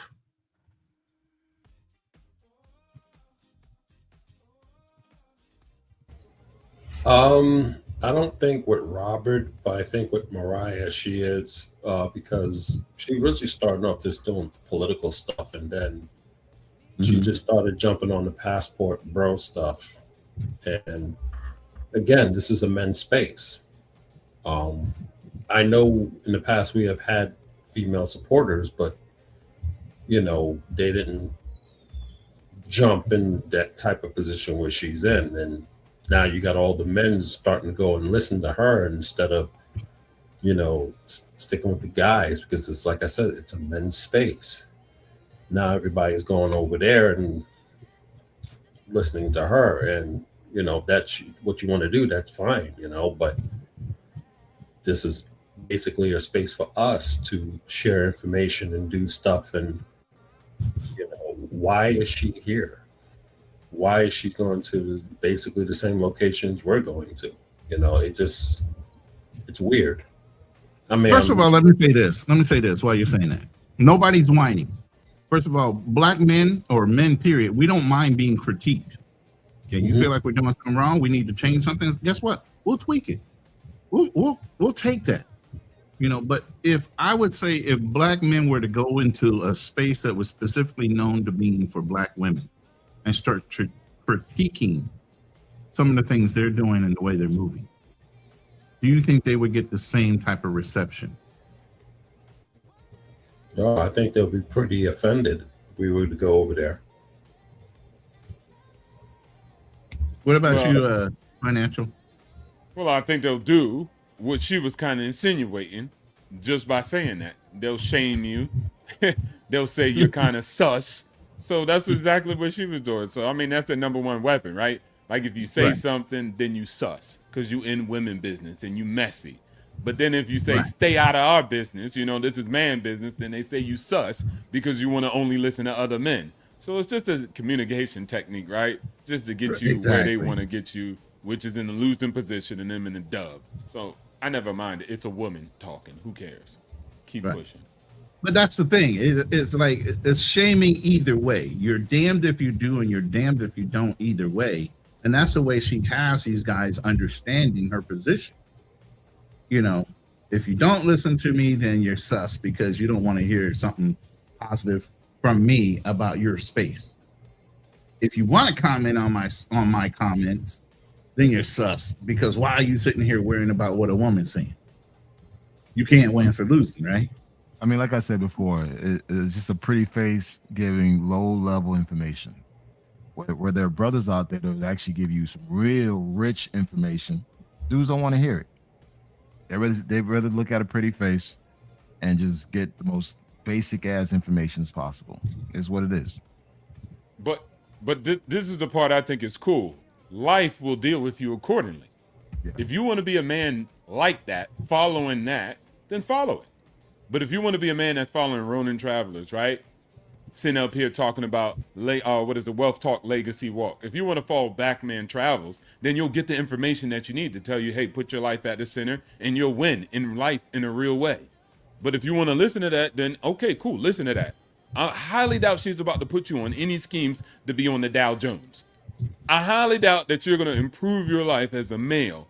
But net, you'll end up where you end up and life will treat you accordingly. So I think that the men that actually decide to follow the Black Travelers or the Ronins, you get the rewards that you'll get listening to those type of men and what they got to say and communicate to you. Agreed. So life will handle you accordingly. I don't need to handle you. I don't need to say something. I don't need to address you. Life will address you itself. Yeah. And that's the same mindset that I have. Is like, okay, I'm gonna give you the information you need. It's like whatever you do, whatever you decide to do with it, that's on you. Like I said, my son just literally got back with his friends from Medellin. No issues. They had a great time, came back home safe. Now, if you listen to all the scarecrows out there, oh, you don't go there. You know, something bad's going to happen to you and all that. I'm like, yo, listen, just move correctly. That's it. And just be mindful, you know, who you be around. I mean, hell, our brother just came back from Sweden. That's the Swiss Alps. Driving all around Italy, you know, not one hair of some kind of news or some negativity. Brother didn't have enough money, you know, and needed the eBay. Oh, I got another guy coming on to the panel. Orange Skies, what's going on, my brother? But yeah, I mean, there are ways to move. And matter of fact, you know, I got a little something here that basically says how welcome. And I think passport bros, pay attention. These guys are not willing to sacrifice anything. They don't want independent women who are in charge. They generally are the alpha men who want to be in charge. So they go abroad seeking for these types of women who want a cheaper cost of living, whatever, etc. Thailand, Brazil. I'm going to talk about Brazil because that's actually one of the most popular places, right? In Brazil, the women are like party, party, party, go, go, go. And the way they dance is very alluring for these men. You know, it's very hard to find a woman who is so beautiful on the eye, but is always going to say yes to her man. And, you know, give or take, she's pretty independent, but needs the guy. And I think American guys, these passport bros, just literally feel like they're not needed anymore. Whereas if they go abroad to find a wife, they're fucking needed. I mean, especially in Thailand, right? What you think? Sounds better. Okay, you got it. You got it, boo. Nobody cares. Hey, you got it. But let me dive into the facts why you got it, right? Majority of Americans don't even have $500 saved up for an emergency. They don't even have $100. That's around 40%. So I want to know where the people are at that got the independence that they claim. I'm just dealing with the mathematics, right? So if your tire blow out, I'm thinking you're going to have to be on the seeking arrangements to try to figure out how you're going to get that tire fixed. Because at the end of the day, you don't have the $100. You don't have the $500, right? Easy on the eyes. I'm thinking around 75% are overweight or in obesity. So I don't know who's easy on the eyes. So again, when you just go down to the math, again, life will sort you out accordingly. I don't need to say anything. The numbers in life and reality prove whatever she was talking about is blasphemy. She's actually giving us big ups. I don't know if you heard the same thing. She was giving us ups. How? She was basically saying passport bros were more masculine and that we wanted a woman that would get in line with what we felt like we were looking for in a woman. And they would over abroad versus how much shit you get in America is what she was saying. Because the women were overseas and they needed us, unlike the women in the statesides needed us. It's not correlated. But what I was trying to say is that's not even true. So I don't care about what she was upping me about. I'm not going to get confused with the trickery. I'm getting focused on what she said. And what she said was that it was a shot. It was a low key shot. But at the end of the day, she's like, well, those girls aren't independent and they need you over there. Where technically over here we don't. One, again, that's false. And number two, Asians have more savings and investings than you do. So who needs who at the end of the day? Let's go She's there from too. Europe. She's a Slavian. She's broke too. They're broke in Europe too. Yeah, they are. They could barely pay for electricity. Hey, you just came from there, so you would know. Exactly. What's up, Porn Skies, man? I told you, bro. You gotta jump in when you can get in, man. I'm trying to tell you. What's going on, Foreign Skies? Can y'all hear me? Yeah, we can hear you.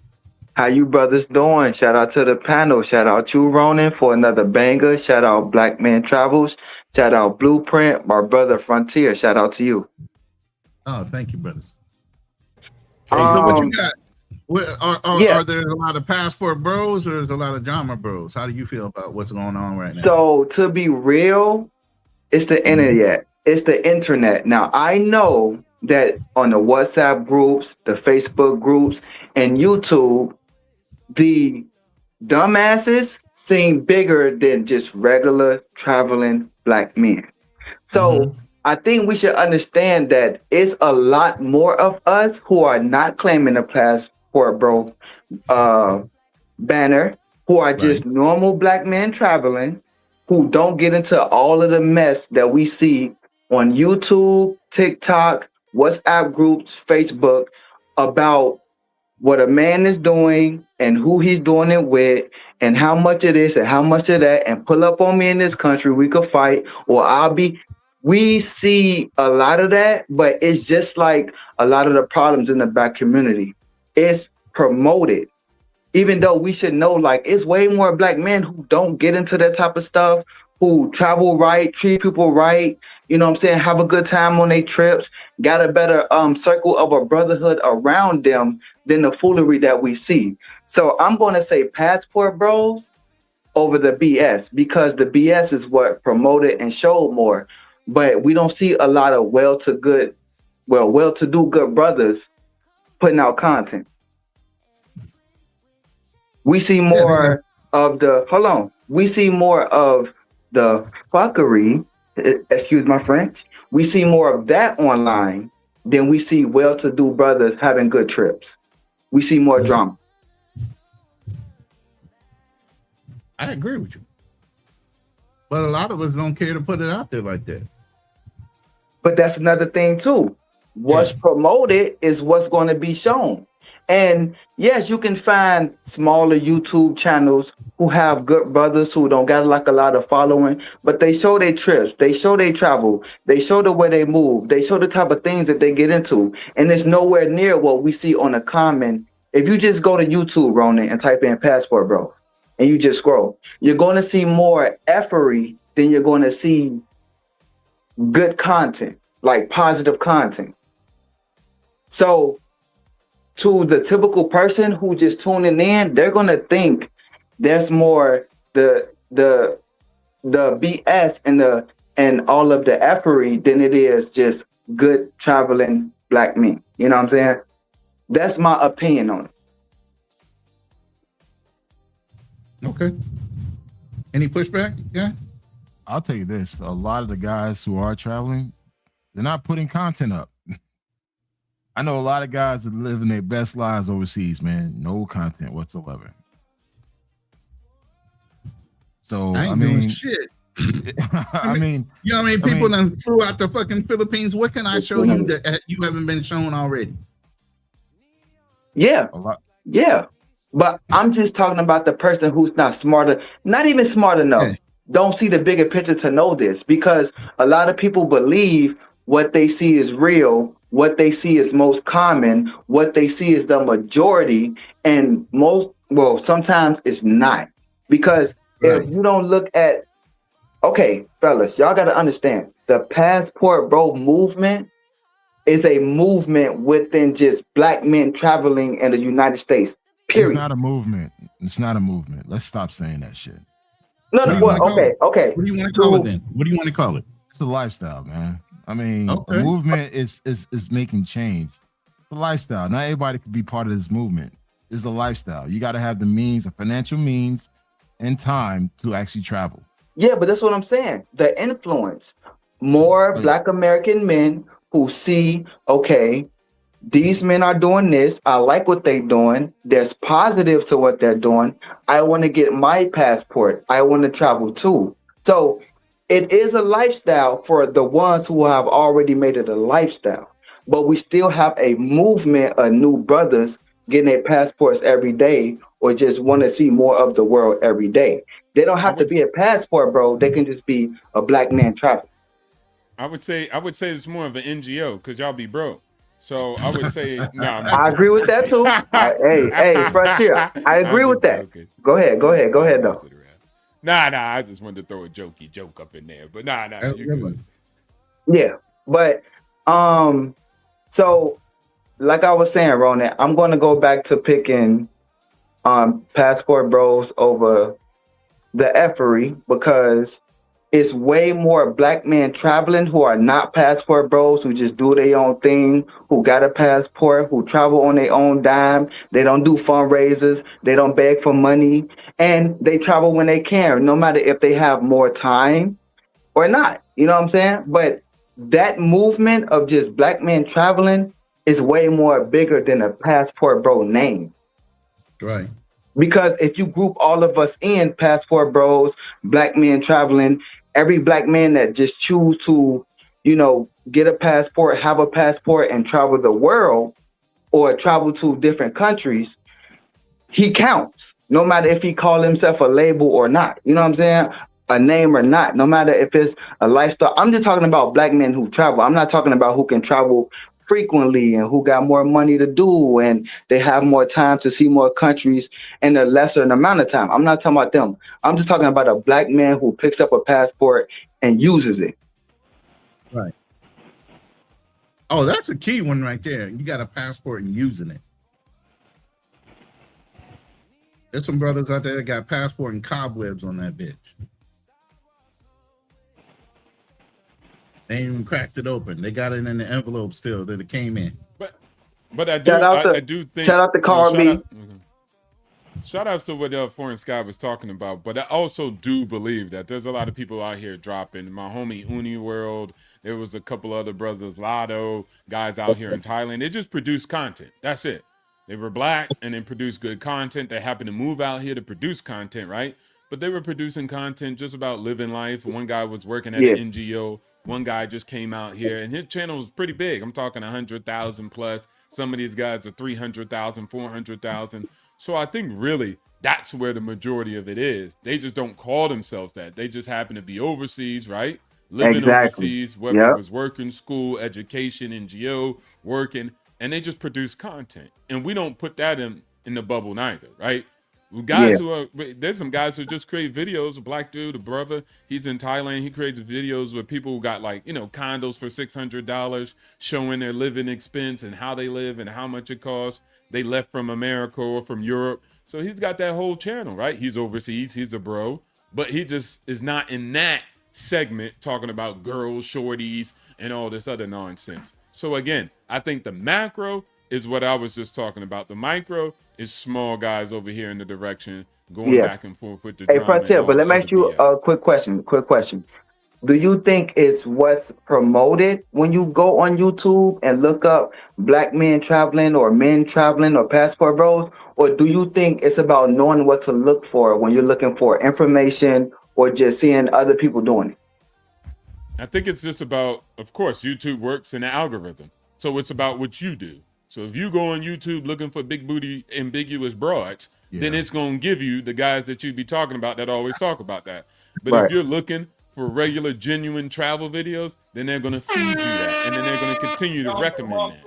But you know, black men, Frontier. Some black men, that's too boring. This Fuck is 'em. not But I exciting don't me. care about that. You They know can what I'm do. saying? They can No, live no, their no, no, life no, accordingly. no, no, I'm not no. trying to save all black men. Frontier. What I'm saying, brother, is some people. Hold on, Ronnie. Some people think that the degeneracy of the channels channels that are like that are bigger than just like more normal travels, more different channels that don't get all that type of spiciness stuff on there. They feel everything that's lit on YouTube 2026 when it comes to traveling, it's got some BS in it. I But disagree. if you looking I at other disagree. people, it's like nobody really watching them, or most people Go be like, ahead, "Oh, Black. they're too boring," Frontier or made a he ain't valid point. really, you know what I'm saying? I want to say this. Frontier made a valid point. What you look in your search will give you what you're looking for. I don't see a lot of the fuck shit that most people see. I see genuine travel content because I decided a year ago to unsubscribe and not interested to a lot of content creators. And guess what? My algorithm changed completely. So yeah, it really depends on what you're looking for. And two, dude, you can't save everybody. Some people, fuck them. You got to build your own community and go from there. You can't save everybody. Not everybody's gonna be on the same wavelength as you. So you got to leave them behind. That's it, man. But what's sad about that is that a lot of people drift off to these channels that are just all screwed up, and they think that the information that they're getting in is actual information, where channels like myself and other small ones that's actually given the proper information, we don't get looked at, and we're giving the correct information. And that's where I see a problem at. But I don't think that's even a problem. Like I'm telling you, y'all guys don't know YouTube. YouTube is bland as heck. I go to the conferences, I watch them because I invest in Alphabet. And so at the end of the day, I'm like, who the heck is this content creator? It's just a family. They're like, welcome to Billy Jane and Billy Job and our dog. Like that is majority of YouTube. Not what we be on, or not those small vectors that you guys are talking about. That's so small. That's irrelevant for the most part. What's the masses is what we're talking about, which is most positivity and everything growing and the content. If your content's not growing, then you just have to create better content and figure out that strategy and work hard at it, right? But some small group following some small group that's giving them bad information, that's their life. Kuma Matata, man. That's not even sad. I'm mad that you actually used the word sad. What's sad is I got an 80-year-old lady out here in Thailand working for god dang until she pass out, and she working 12 hours a day. That's pretty sad because there's no unemployment here. Like, that's sad. Dudes following the wrong thing on YouTube, they doing what they want to do. Stop acting like they always victims. They doing exactly what they want to do, and let them do what they want to do. Kuma Matata. Focus on what you're doing and you build it. KB Call B. You've been quiet. I don't know if you came in on the beginning and the middle or the end. What do you think? Is it more passport bros or drama bros out there? I mean, I think a lot of guys are. I'll try to keep it quick. I think a lot of guys are just. I never agreed with it simply because, not just white guys, but a lot of people have been doing this since before. Yeah, I may not know, but if you know ISG, if you know, you know. The people who know, they know. It's been around since 1998. Last 3 months ago, when I was going to Bogota, a member from there, I reached out to a member. This guy is an Argentina veteran. He's been going to Argentina for 30 years, lived there for long stretches of time. And he got me in contact with somebody else who was living in Bogota for the past 20 years, right? And we went down there and he introduced me to another guy who came to, go to clubs in Bogota. So it's like, it's out there if people really want to look. It's none of this is really particularly new. I think what it is, right, with social media, before it's not so much that people didn't talk about it, but if you wanted to learn about it, you had to go to a forum, You had to do all this fucking reading. You'd have to like know somebody and then get in contact with them. No one was really trying to. I don't think anybody's really even trying to keep it a secret. But now I think it's just so accessible, and YouTube and these platforms, they're just so new. They didn't exist 20 years ago. At least not in the way they exist now. So because of that, a lot of people are, making posts, and it's becoming controversy. And then with the controversy, people are going to comment and they're going to create content from it, even if it doesn't really make sense. So that's all.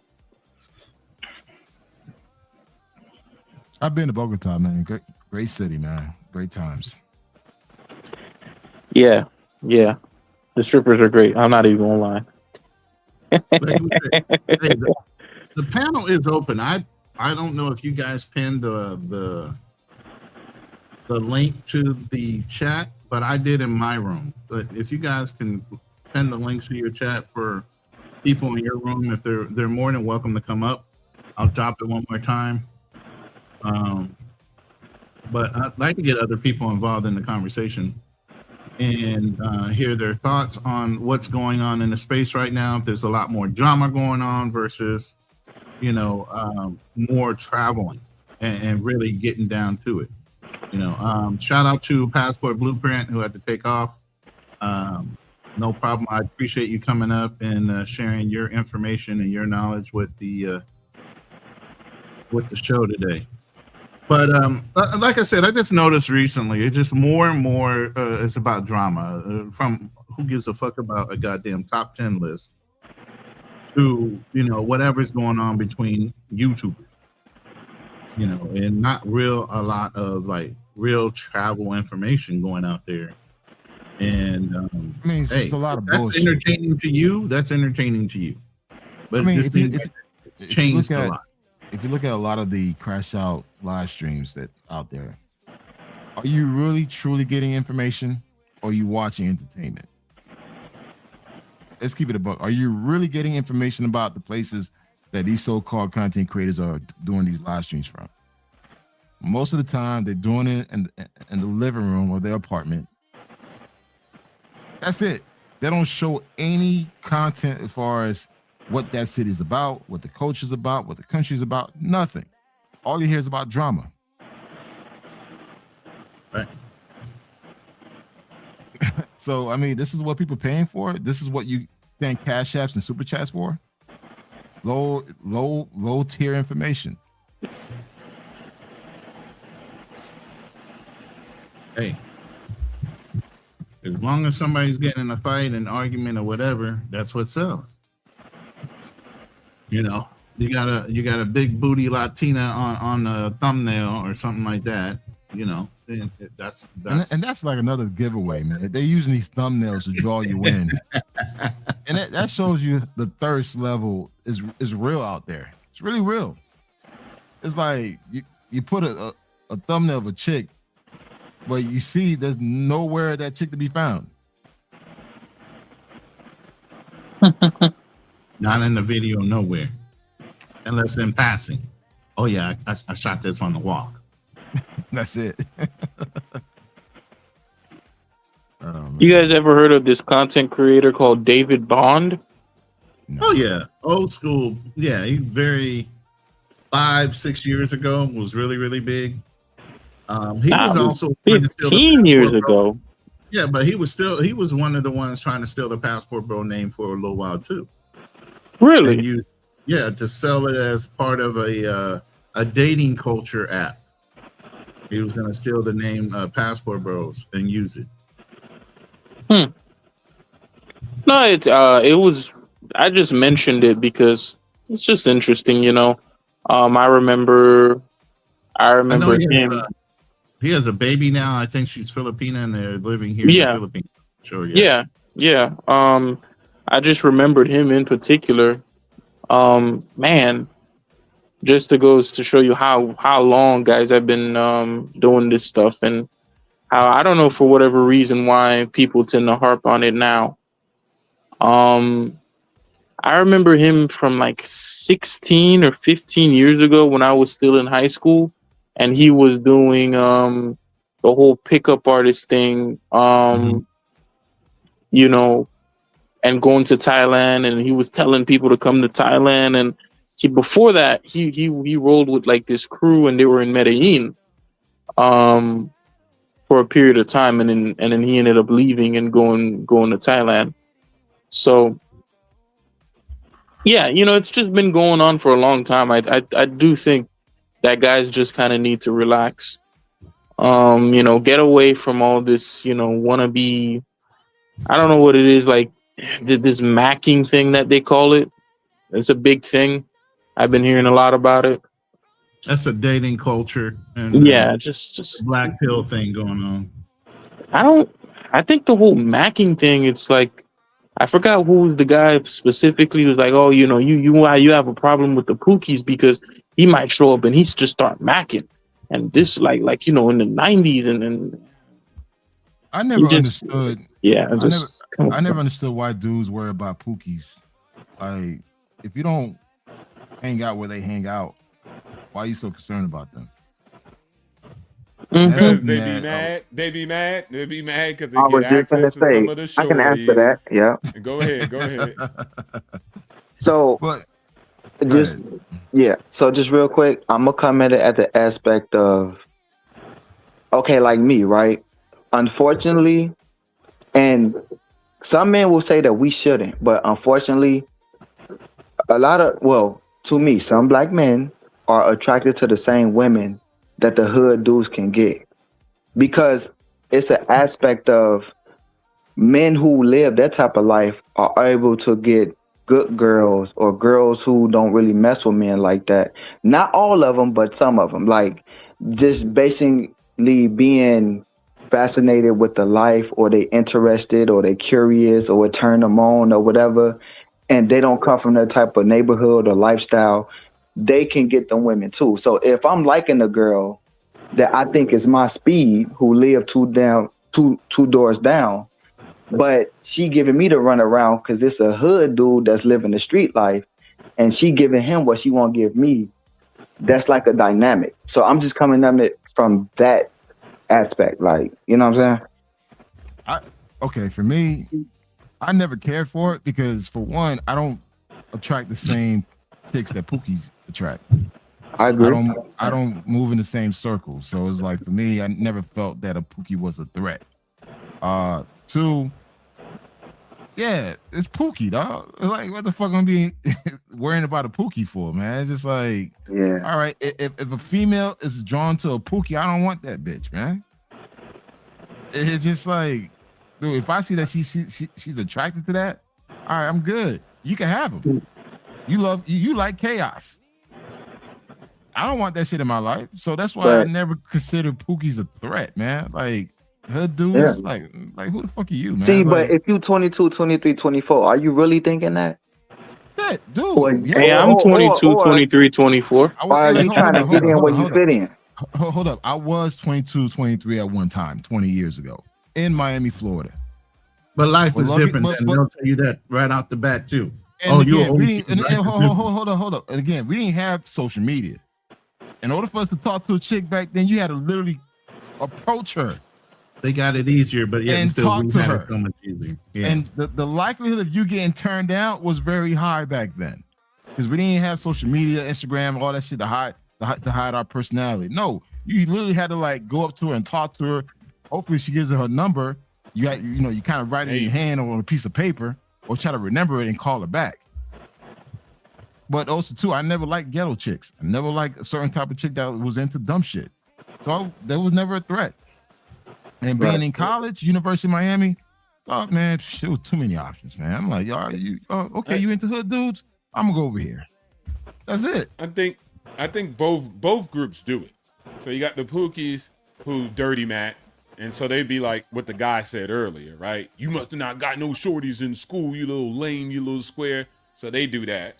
And then also the squares or the lames, what people will call them. Then they hate and they call them Pookies and Ray Rays, and they be like, etc. So both people do it. Like, I got a job at Google. You should want to be with me instead of being with him. He doesn't have a job. That's lame. And so they kind of both throw shade at each other at the end of the day. So I always think they both do it, and I think it's both stupid. Like just Yeah. move how you move in this world. And as you was just saying, black man travels, like duh. Rock with who rock with you. Why would I That's care? it. If a girl likes those type of dudes, then that's her prerogative.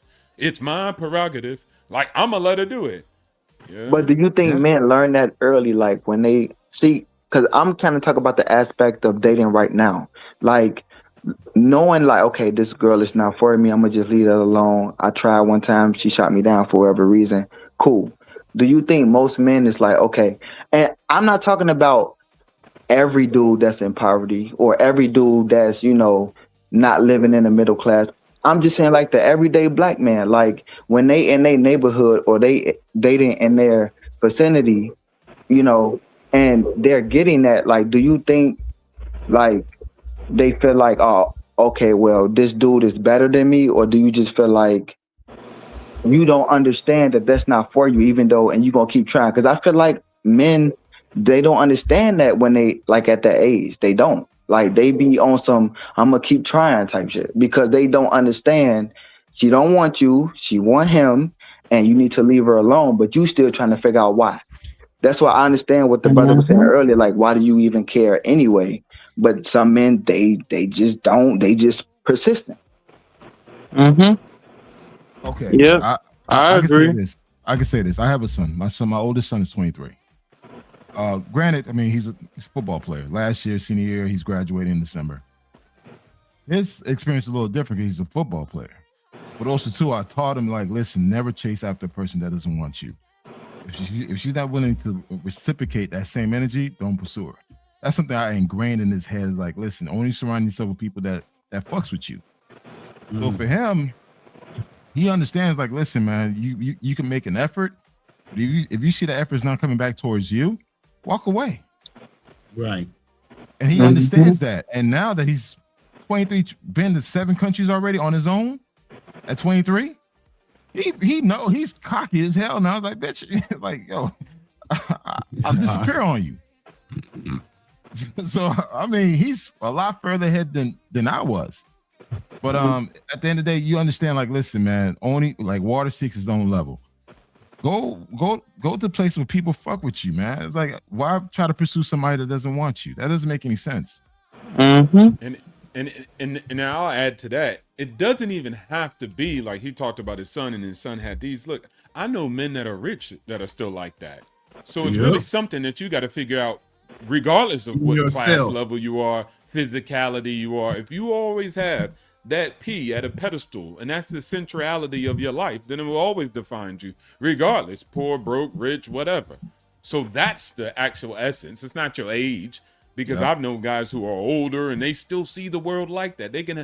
I've seen dudes who sold a business for $100 million and still feel incomplete because they don't have a woman to validate their life. That's a problem that they have to fight and defend and defeat. You have to overcome. And what Black Travelers is telling you is that your centrality is you in your life. That's number one. And anything else is an after effect. But if you don't get it, then you won't get it. I'll share this, right? When I graduated from college, I got my first job offer at Allstate. Again, I'm from Miami. Are you in good hands? Again, this is 2001. I just graduated. I'm 23 years old. I got my first job offer with a signing bonus. Back in the day, they used to give you signing bonus to move and everything. I moved to Chicago. I've never seen snow in my life. I don't know anybody in Chicago. When in Chicago, I started joining different clubs. Activity clubs, man. Because like I didn't like the club scene because the club scene was kind of like a little too hood for me. So I'm like, I don't like that. So I start joining these different activity clubs. And guess what? The type of women that I liked were in these activity clubs. And that's what I end up attracting. Again, you go find your tribe, man. Go out there, experience the world for what it is. Then from there, you build your own community. Don't try to like force things to happen. If a chick's not giving you that energy, man, fuck her, dog. Move, keep it moving, man. Like, just don't need to cry for spilled milk when there's something better right there around the corner. Yeah. Let me say this real quick. I was just taking notes while you guys are talking, and some of the things that were popping up in my head as you guys were talking is, one, you got to understand your value or your worth. Who are you? Okay, and what value you bring as who you are as an individual. Nothing is wrong with seeking valuable mentorship. You were taught all your life. Don't let nobody say nothing to you. Your mama might have taught you whatever. Don't take any advice outside your house. If you got a problem, you come tell me. Don't let nobody teach you anything. Don't talk to my son. Da, da, da, da. Get out of that. There's nothing wrong with seeking valuable or viable mentorship. Okay? And stop trying to reinvent the wheel. That's why you need mentors. Mentors are going down that path that they already gone down. They can teach you how to get it done more efficiently and quicker to get down that road. You got a brother sitting on this panel right now that was pliable and understood viable mentorship. He's in retirement, independently wealthy, doing his own thing, and trying to teach y'all the same thing because he was able to be pliable and allow people to mentor him. I got a lot further in corporate America by being pliable, by being able to assimilate and pick up things that were being taught to me and then reapply it in my own life, in my own businesses. That's why I say the quickest way to learn, man, is get in a business, learn the infrastructure, learn how things work, then take it and apply it to your own fucking business. Or stay in the game and just excel at it. Either way, whatever you want to choose. But you got to be pliable and willing to take the mentorship. A lot of brothers don't want to hear shit from nobody. They don't want to learn them. They think they're instantly supposed to come across this knowledge without ever having to pick up a book, go through any fucking kind of life experience, fail a couple times. What's the phrase? You got to do something for 10,000 hours before you become a fucking professional at it. What are y'all doing to get where you're going if you're not putting in the fucking time and the work and the effort? It's just not going to come on you. You're not going to hit the fucking lottery. If you do, hey, that's just lucky. Facts. Yeah. And I wanted to add on that a little bit because, like you said, one of the biggest things in my life is when I stopped swiping left and right on Tinder and started swiping left and right on lenders. Once I started to redirect my energy and attention to other mentors or other men and add value to them too. It wasn't just, hey, teach me something, give me a handout. You're supposed to help me because you made it. Nah, I had to see what he needed in his life that I could add value, even though I wasn't probably educated. And one of the things that actually people underestimate is this drive. People who are successful, they recognize real. So when they see drive, it's hard to come by. And they respect that. That's what I picked up and I learned from a lot of men. They just respected me. Even any race or any culture, they respected it because it's so rare to have somebody who has drive and determination and wants to add value instead of extrapolate it, like what's in it for me. And so when I figured out that's how I needed to spend my time and energy, because if I sent, let's say I sent 100 emojis in Texas to this lender, and then I sent it to a broad, that broad could never sign $1 million check so I could buy an actual house and leverage it so I could make money. But that lender could. So I was like, damn, the type of return on time, energy, and attention I can get is massive. And so, as you were saying, Ronan, I put massive amounts of time in mentorship, and that's what made me extremely successful. I was OPE, other people's experience. I learned from their mistakes, I learned from their successes, and then I just listened and took advice. You know what? That's perfect segue because I experienced the same thing. Again, going back to my story, again, 23 years old, first, moving to Chicago for the first time, leaving Miami, never seen snow in my life. I started volunteering my time to different organizations. And by volunteering, guess who I met before he became president? President Obama. Easy, yeah. I met him. I actually hung out with him. And that's the thing I don't talk about a lot, but it's just like I met him just volunteering. And again, this is before he became a senator. I've met a lot of influential people in Chicago because I volunteered my time because I wanted to learn. And again, it wasn't, and it goes back to what Frontier was saying. Be an asset. Don't be a liability. Like don't always expect to get things from people. Like be willing to give freely and you'll get a lot of return. And that's what I got. And again, women came because I was introduced to a whole new circle of Chicago elites, the excellence, black excellence. I was exposed to that. Again, I'm a little Haitian dude from Miami, from Dade County, Miami. Now I'm part of the movers and shakers of Chicago because you know why? Because I volunteered my time and I wanted to talk to people. I was willing to learn and listen. And again, that's why I never really had issues with women because I always messed with top tier women. And that's why it goes back again. It's like I never had that issue.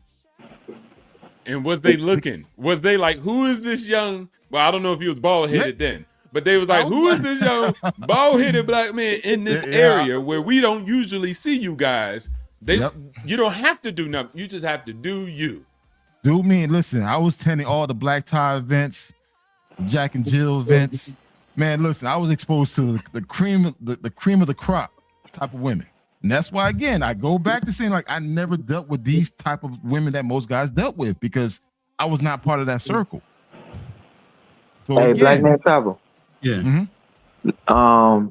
So I'm actually from Chicago. I was born and raised here. Okay, what area? What area?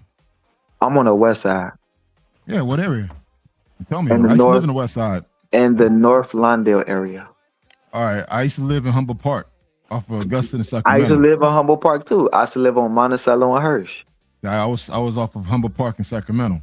Okay, yeah, but that's what's up. But the funny thing is, I'm about to move to Florida next May, and you came from Florida to Chicago. I'm leaving Chicago to go to Florida. That's crazy. Yeah, man. But you know what? Chicago was the best time of my life, man. I learned a lot. I was surrounded by black excellence, smart black people, and great experience, man. I got my master's out there. Yeah, it was an amazing experience. Wait, can And I ask Oh, so you don't live there about now? that, Black Trevor? No, I don't live there now. I live in Atlanta. Okay, okay. Can I ask you Go ahead. something about that? Because, you know, somebody might rebuttal and say, hey, well, you found yourself in this. Did you just find yourself in that? Like you just looked up one day and you happened to be there? Or you cultivated yourself to be in that type of environment? I cultivated myself. Like, hey, I realized that I wanted to be in a certain place. In order for me to be there, I had to put myself there. So I started looking like different organizations, different clubs, different activities to meet certain type of people. Because I wanted to learn. Again, dude, I'm from the hood of Miami, Dade County, Liberty City, Little Haiti. That's where I'm from. So for me, I never seen black excellence. I never seen successful black people until I moved to Chicago. So for me, I wanted more. And I positioned myself to get that. I joined the 100 Black Men of Chicago. Joined the Urban League. Dude, I did all this stuff, but yet still dating and having a good time. I was still partying, but I was still, learning from the best. So, and again, I tell all my young brothers out there, be a sponge. Go out there and learn, man. Fuck all the women. The women will come. Trust me. Go out there and learn as much as you can. Get the exposure. Travel. Go learn about yourself. Learn the person you are. And once you get that down pat, you're done. I'm sorry. Go ahead. No. I want to double down on what you were saying. Listen, and when he just said F the women, he don't really mean F them on some mad stuff. He means by improving yourself, you will actually add value to those women that you are going to be in the lives of. Yes, build it and they will essential. come. Exactly. So it's essential that you just do it for yourself, number one. And then number two, he means F it in a way where if you build and add value to yourself, then you'll be adding value than anybody else that you come across with in that platonic or romantic relationship. So that's just the added value. You'll do better with your partners that happen to come and attract and draw near you at the end of the day. So that is the premise of it. Not just saying F on, I don't care, I'm on my young G blood stuff. Nah. I don't believe in that monk shit. I just said that so people could just understand and get that point. Yeah. So can I present a question? Go ahead.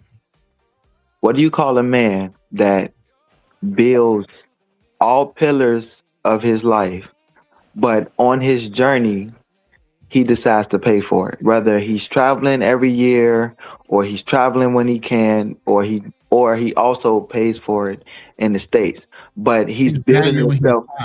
But he's building himself to the point where eventually he won't have to pay for it, because he has become so attractive or more attractive in all pillars of his life versus, his finances, his well-being, the way he looks, his physique, all of these things, his personality, characteristics, all of these things. But on his journey, he just choose to pay for it. Like, so he kind of still getting whatever type of, Okay, I'm a little you know what I'm confused saying? here. I'm Yeah. confused. When you say pay for, you mean pay for the box? Yeah. He's paying for the box on this journey, and then All it right. gets to the point where it's like, you know what? I have women who want to deal with me for me because I have worked on myself so much, and I'm attracting, like you were saying earlier, I'm attracting women that's more genuine towards me, so I don't have to go through all these hoops to actually right. date her or to have access to her. But I'll say on his way this. doing that, he's paying for it. Like he buys box. I'll say this. Me personally, I'm against any young man paying for box because I feel like this is because it kind of inepts you in a certain area of social skills. What I've learned, be as transparent as possible. If she ain't down for it, keep it moving. Trust me, there's a lot of women out there that just want a fuck thing. That's it. You'd be amazed. I think a lot of guys are not forthright with their intentions. They try to play game, try to sell a dream, and the women fall for it, and she wants more than that. But if you're kind of like, hey, this is what I'm looking for at this point in my life, I have no desire for a relationship. Hey, we could be friends with benefits. That's cool. If not, I'm all right with that. And that worked well for me. I taught my nephews that, my son's that, like, listen, you don't need to lie to a woman. Tell her how you really feel. Tell her what your true intentions are. If she's down for it or not, that's it. So I think paying for the box, I think a young man should not be doing that. Not even young men, like men, period. Like black men, like 28, 35, 40. Like I just feel like right now, honestly, you could get it for free, man. It's not that hard. Okay, so what? Okay. So what if I don't want to do all that? Let me add some value in it real quick. Okay, go ahead. Let me add some value. Listen. I'm gonna add. Look. I don't care what minds do. I don't care what you do, right? Because some people, like, if I got hit with a brick and I was looking like Cyclops, then maybe I might need to pay for the box. But listen, what I would say is, for me, it's just principle. Like, every dollar that I have is utilized to make sure that I'm safe. I could cover my bills and medical. So I never met no P that's better than the D I give. So I don't put P on a pedestal like that where I need to exchange resources, regardless how much resources I got, in order to get it. I'm only looking for quality, but that's me, right? Yeah, so the next man might not be looking for quality, or he might just want what he wants because he's time constrained. I'm not time constrained neither. So spending some time to chat with somebody, I'm only chatting with somebody that's going to nourish and help my mind. So I'm not chatting with no broad who just want to talk at a wall. I don't deal with that. So I get it. And there's people who do it, so do whatever. Everybody's portfolio is different. I can't tell you to invest in stocks, right? You might be more liable to invest in bonds because of your situation. But what I would say for me is just principle. Because once you start paying into a system like that, I've seen guys get exploited with crazy money. You think you got power or leverage in that. You don't. These broads be talking to you like you were John, like you were punk and a chump. So at the end of the day, I don't want to get that. I don't want that. The government man coming after me too. I deal with all those type of legalities. Y'all think it's really light. I'm telling you, leave it alone. Because you guys out here saying y'all doing it on the internet, I'm telling you, you're going to end up like Young Thug and them, rapping about what they did, and they ended up in court. And also so too, keep man, it calm. listen, I'm going to say this, man. When a girl wants to fuck you, she's going to fuck you, dog. Period. Versus paying for it. It's a whole different experience, man. I don't care what anybody say. You paying for this shit is completely different when she wants to fuck you. She wants to suck you. Like, just like, yo, I just want to be with you right now. Completely different than you dropping fucking whatever money amount you paying for it.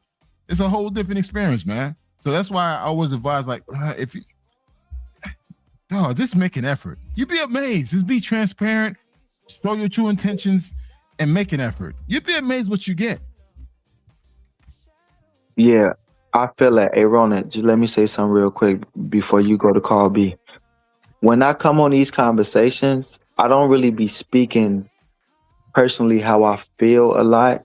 I like to present conversations. I like to look at different aspects of how people move between men and women and things like that. and I like to present other aspects of what actually go on in real life. And I value you guys' opinions a lot, like Frontier, like Ronin, etc. So I ask these questions to see how y'all think about them, the type of choices that y'all will make, or the way y'all feel about them, because I look at it as value. You know what I'm saying? Like valued advice. So I don't really be coming from a personal level. I just be presenting conversation because Oh, it's all good. You know what I'm saying? It's all good. I mean, we understand because again, there's probably someone right now that's in that situation. He's probably taking this conversation to heart. So You're probably for me, looking at the Cash App button. Yeah, you're right. yeah. Trying to make a decision right now as we speak. What honey am I money to tonight? But I just feel like any young man, there's no need, man. If you make an effort, you'd be amazed what girls are interested in you because you're not paying attention. They as desperate as you are.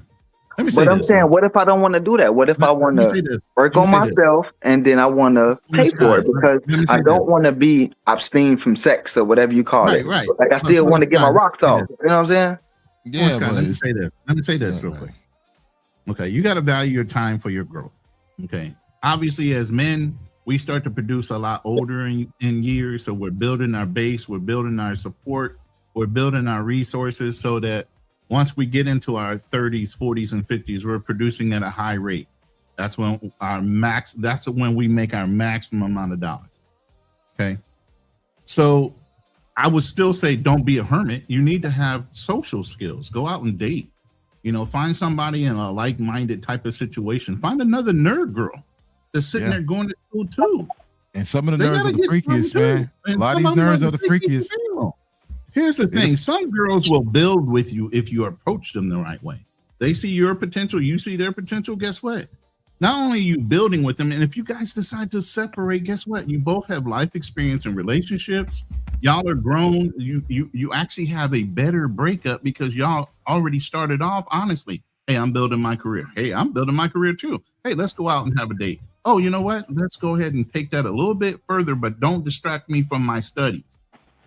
Let's achieve those things first. And if they wind up becoming a couple, y'all come a couple. If not, guess what? That's the type of girl you can look across the room and know y'all had a relationship with, and she's not going to cause a scene. And that's why I don't believe in this whole monk mode shit. I don't believe in that monk mode. There's people out there that you can work with. And the whole thing is y'all feel like you got to lie. You feel like you listen to these dating coaches enough and they tell you got to play these games. Man, believe me, if you're honest, a girl's going to decide within the first 5 to 10 seconds of meeting you whether she wants you or not. Keep it a buck, man. Majority of women are more horny than men. Thank you. Nah, I can't let you get that one off, bro. No. I can't let you get that one off, bro. Hey, I'm speaking from experience. Look, listen, especially as they get older, their sex drive actually kicks in.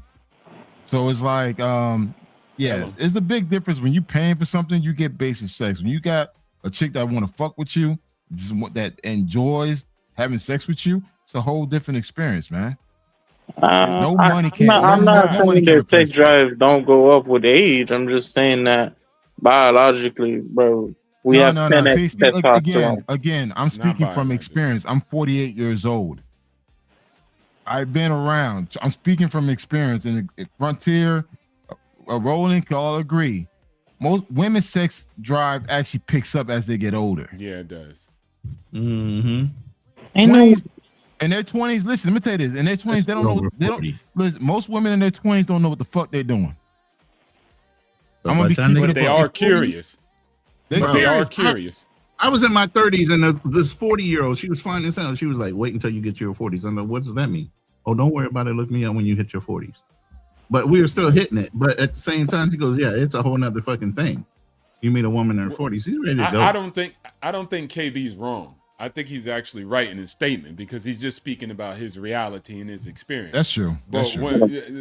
So I'm telling you, because when you say stuff like that, guys are like, no, that's impossible. Like, all right, bro, if you know at the end of the day, right?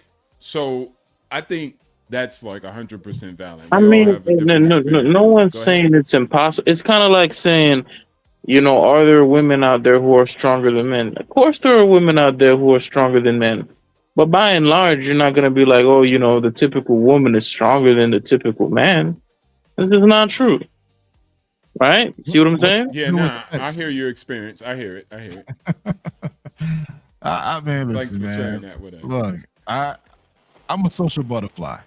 I talk to a lot of women. I'm a marketer. That's what we do, sales. We talk to people. A lot of women are horny as hell, bro. When you go to these travel conventions and all this stuff, trust me, you say the right things, man. You could be knocking on that door. Hey, Black Man Travel, tell him to talk to a male stripper, and he'll let him know real quick. Because a male stripper done seen things that, a female stripper ain't never seen. So, so woo. Look, I attend these conferences. I attend these conventions, man. Trust me. You say the right thing after a few Manhattans, you get that knock on the door. Open that door, So, you know what time it is. are you saying pursuing a relationship We never or said that. We never said that. okay? All right, bet. So, if a man feel like, okay, I'm not looking for nothing serious. I don't want to put a lot of time into dating. I want 90% of my hold on. I want 90% of my attention to be on bettering myself, right? Yeah. To the best version that I can be. But that 10% is going to go to when I'm horny. And I don't want to do all this, get to know you, and I just want to fuck with something bad. All right. I'm sorry. I got to interrupt you. See, the thing is about you, you forgot the most important thing of all of this. Mm-hmm. The importance of building relationships, man. That's so essential. Anything in life, you got to build relationships. Like me talking to a dude at the bar, I'm trying to build, if I know he's about something, I'm trying to build a relationship with this brother. Because who knows, we may break bread and do something big together. If I meet a woman, same thing. If I see she has potential, I'm gonna try to build a relationship with her. So building that relationship, again, it doesn't have to lead to sex all the goddamn time. It can lead to something better. But don't focus so much on yourself where you forget to build a relationship with other people, because at the end of the day, it's all about relationship and the people you know. Because you can't do this shit by yourself at all. This whole lone wolf bullshit that you hear on social media is bullshit. The cyborg ninja. That he don't want love, he just want to go out. Dog. That ain't no guy. That ain't no guy, man. Because even though guys who are going to pay, they're going to end up talking to that girl like she a goddamn girlfriend. So let's cut the mustard. They're going to act like that's their girl. So a lot of guys, it's not only just the sex, it's the intimacy too. And we don't talk about that neither. We just act like everybody just trying to, y'all be pillow talking. Y'all be telling y'all broads all the information. That's why we as the CIA always used to send women in to spy on you ninjas. Because that's the easiest way to do it, is to send you some women. And then y'all get to talking. So I think people are looking for deeper relationships like that. But they might just be, like you were saying though, Foreign Skies, in their path, trying to build their life. But you could do both at the same time. You can have great relationships with women and build on yourself. Yeah, fuck that monk mode like, shit. You can still So have are you saying real life. Go ahead, Ronnie. Go ahead. You can still have real life situations while you're trying to build yourself, your self growth, your resources, and things like that. You can still have real like lived experiences in dating. Don't go sit in a fucking hole and say I'm going to be in monk mode while I'm trying to grow my resources. Because then you're still going to be a lame by the time you actually have money. And Financial Frontier brought that out. You know, you can still be a lame even though you're wealthy. But the problem is the women that they have attracted deter them for their goals and keep them off their square instead of actually supporting and understanding their goals and their growth. Because they might have something going on for themselves, or they might just be a supporter. So at the end of the day, that's the difference. That's not just general women. Oh, women are going to stop you from achieving. That's false. Right? The women you have found yourself amongst, they want the extra time, the commitment where you can't focus on your goals. But that's your problem because you with the broad, right? She can't beat you up, so get away. But at the end of the day, and they never set the standard. They never set the standard. Look, this is what I'm looking for. This is what I'm going to do. And if you're good for that, then hey, we can hang. Or maybe they did, Ronan. Maybe they was like, I'm all in your face. I'm always trying to spend time with you. I want to say wear the same outfits to go to the gym. I want to chill with my girl more than I chill with anybody else. I don't even got no homies no more. Don't talk to me, Black Man Travel. Don't talk to me, Ronan, because I'm with my girl, and that's all that matters. But hold on, fellas. I'm asking. Are you telling me that the way he went? Okay, I agree. The goal is the goal, but the way that person went about it is just the wrong way. Like, okay, he didn't choose to build relationships with women, even though he's probably like got a brotherhood or he got a friend circle, things of that nature. He went about it like, no, I'm gonna just crack some when I want to crack some, and I'm still focused on. I just feel that I just feel like when you do that, you become inept in one particular area. So you'll probably be socially awkward around women. That doesn't revolve around you paying for it. And trust me, we picked that up real quick amongst in a group setting. Yeah. So there's certain skill set, just like Kevin Sam used to say, you don't use that skill set, you're gonna lose it. So like socializing with men and women, regardless. Yeah, but black man, I'm working on it. I'm working on it, right? I'm currently working on all of these things that I need to fix to be the best man that I can be in the future, right? And continue to work on it. That's it. But while I'm doing this, I'm not necessarily building relationships. I'm just okay. Can I ask you a question in this hypothetical scenario that you're talking about? Yeah. What type of job are you doing? Yeah. I'm curious. Okay, let's say you work in a trade, right? So you got you a trade, you got you a gym membership, you know what I'm saying? You might like got counseling or whatever you need as far as like your mental, you know, you cut off bad habits, you cut off, you know what I'm saying, people that, you know, ain't good for you in life. And you kind of like really on your journey, like you're on your journey to be your best self. But while you doing this, you're not looking for no relationship. You're not really trying to get too deep with a woman and nothing like that. And you choose I think you're taking the relationship to a whole new level. It's just like, again, when we say relationship, that means like just talking to people. Like for me, the fact that I'm in sales and marketing, right? Digital space, I'm always talking to people. Always. Exactly my point. Yeah. So for me, like even at the gym, I'll talk to a 6-year-old woman. I don't care. Because I don't know. She may know someone that may be important to me. So for me, I talk and smile with everybody because you just never know. And again, the fact that if you're able to talk to a woman based regardless of her age and still have a genuine conversation with that person, dude, that's a skill set. In foreign skies, let me say this. I said, look, I ain't got nothing to say, but let me actually say this on the internet so everybody can hear me. You talking about United States probably, right? Yeah. And if that's the case, it's illegal, homie. So I'm not going to sit up here and tell y'all to be doing something and promoting something that's legitimately illegal. Facts. So unless you live in one state called Nevada, right? Then I ain't got nothing to say to you about that because that's illegal, buddy boy. And what kind of role model or leader would you call me if I'm telling you out here to do illegal stuff live on the internet? And especially nowadays when they doing all these streams, these busts out there, you gonna take that already chance? had Me too. You trying to convert regular girls now too. Like she was just going to school, but now I'm using my money because she ain't got no money to go to school, and I'm getting her to pay for it. You do what you want to do, my brother. But I'm telling you, FBI, when they come for you, don't call me. I'm not associated with you. You never was my friend. And they could come back to this clip, and I told you don't do that. Yeah.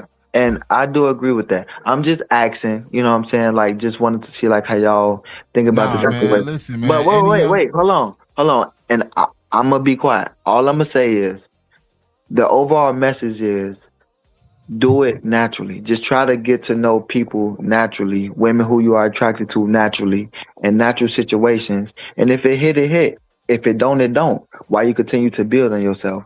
But like you say, doing it that route, you can do what you want to do, but it ain't really the way to go about it because you can still get what you want in a natural way. You don't have to do all of this, just pay, you know what I'm saying? Pay, you know what I'm saying?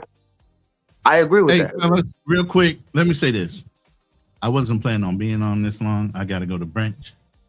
Promised my lady I was going to take her out by 1:30. It's almost 1. It's 1 o'clock right now here. So we've been talking for a while. Yeah, you got to go. 30 minutes. You don't want your woman hangry.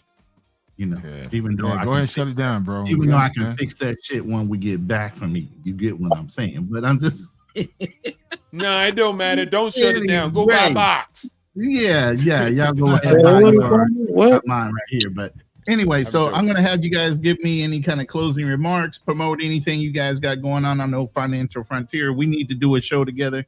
There's a couple things that have been happening in the financial area that I wanted to talk with you about on a live that we already discussed. So we got to arrange that. Black Man Travels, I know. Welcome back again, brother. I'm just happy that you're here. You're feeling better, and you're in a space now that you can actually get back on the mic and do some things. So, Carl B, Foreign Skies, you guys got anything real quick? And I mean real quick. My bad. What did I miss? It's like the last 10 minutes. Yeah. Don't worry about that. Just go ahead and give me a closing remark on anything about the show, and let's move this on because I gotta go. Oh, all right.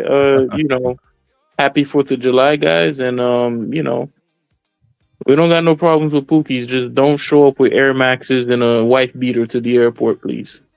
Damn. That's all. Even if they do, they can just get arrested. That's all. That's good. Nah, man, I don't want them to get arrested or get jammed up in any way. It's just like, dude, come on, man. You representing us too. Don't just show up any type of way, you know? That's all. Okay. Foreign Sky? Yeah, Rona, thanks for having me. Shout out to the panel. It was a good little light conversation. I'm glad I was able to chop it up with you guys before the holiday. Y'all have a good 4th of July, and everybody be safe, and I'll see y'all on the next one. All right. Financial Frontier, my brother. Happy 4th of July, man. USA is back, baby. We're at the top. We're winning. I appreciate everybody, Ronan and Black Man's Travel. Hey, Ronan, go have your breakfast with your girl because you got a real life. Peace. Black Man Travels. No, man, brother. just hey, happy 4th of July to all my FBAs out there, man. And just go out there, get your passport, travel, see the world, man. Get out the couch, man. Don't pay for the box. And go out and live, man. That's it. Right. So, closing, look, this was kind of like, a little bit of a clickbaitish type of thing, Passport Bros or Drama Bros. Just, follow what you feel is best for you. But, I would say that if you're traveling, you're looking for some place of peace, some place where you can revitalize yourself, whether it be on vacation mode or expat mode or whatever. Anybody wants to move from drama to drama. So think about what you're really doing and what you're investing your time in. We were just talking about value of time and what you're doing. You can invest your time in a lot of different things and multitask all you want. Half the time I'm doing multitask work where I'm listening to somebody's show and I'm working in the background.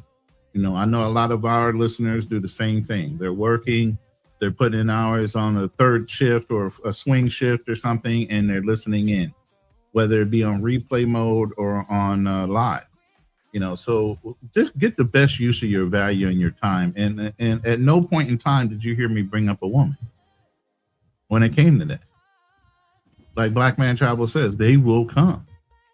If you build it, they will come. If you build your resources, if you build your value and who you are as a man, okay, not just in your finances, but who you are as a man, your morals, your principles, your ethics. Women identify with that. Most women, what? They want to marry men like their father. You're not projecting that. You're an F-boy. And that's sometimes people are okay with that. And if that's where you want to be, that's fine. But at the end of the day, hey, go out and enjoy your life. Don't worry about what nobody else is saying online, but do it in a respectful way, especially if you're a traveler. Other than that, I'm out of here. I'm Ronan Traveler. Hey! If you're ready to level up, make some noise! We ain't going back. Level up your life. Put the team on the map. Got a whole new plan. Wake up every day. Be a better man. Let me hear you say, level up. Level up.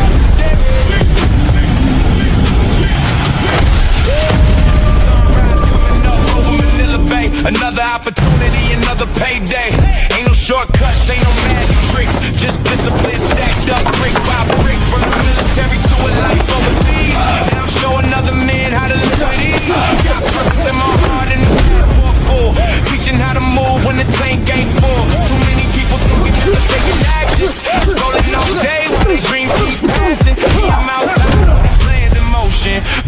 future across the ocean. One life, one life, one shot, one shot. What you waiting on? You are learning.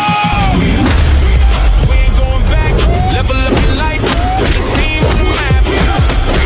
Got a whole new plan. Wake up every day, trying to be a better man. Let me hear you say, level up, level up, level up, level up today. Hit the gym, read a book, start a side hustle. Turn pain into fuel and struggle into muscle. Every little win starts adding up. Before you know it, your whole life leveling up. New city, new goals, new mindset too. The future gets brighter when the work comes through. No excuses, no blame, no pity parties. We're building kings over here, not followers, sorry. The mission don't stop when the uniform ends. Sometimes that's exactly where the Ronan, next one begins. So I have been looking for you for a very long time now. If you're chasing greatness, I have not nothing to do with the White Lotus clan.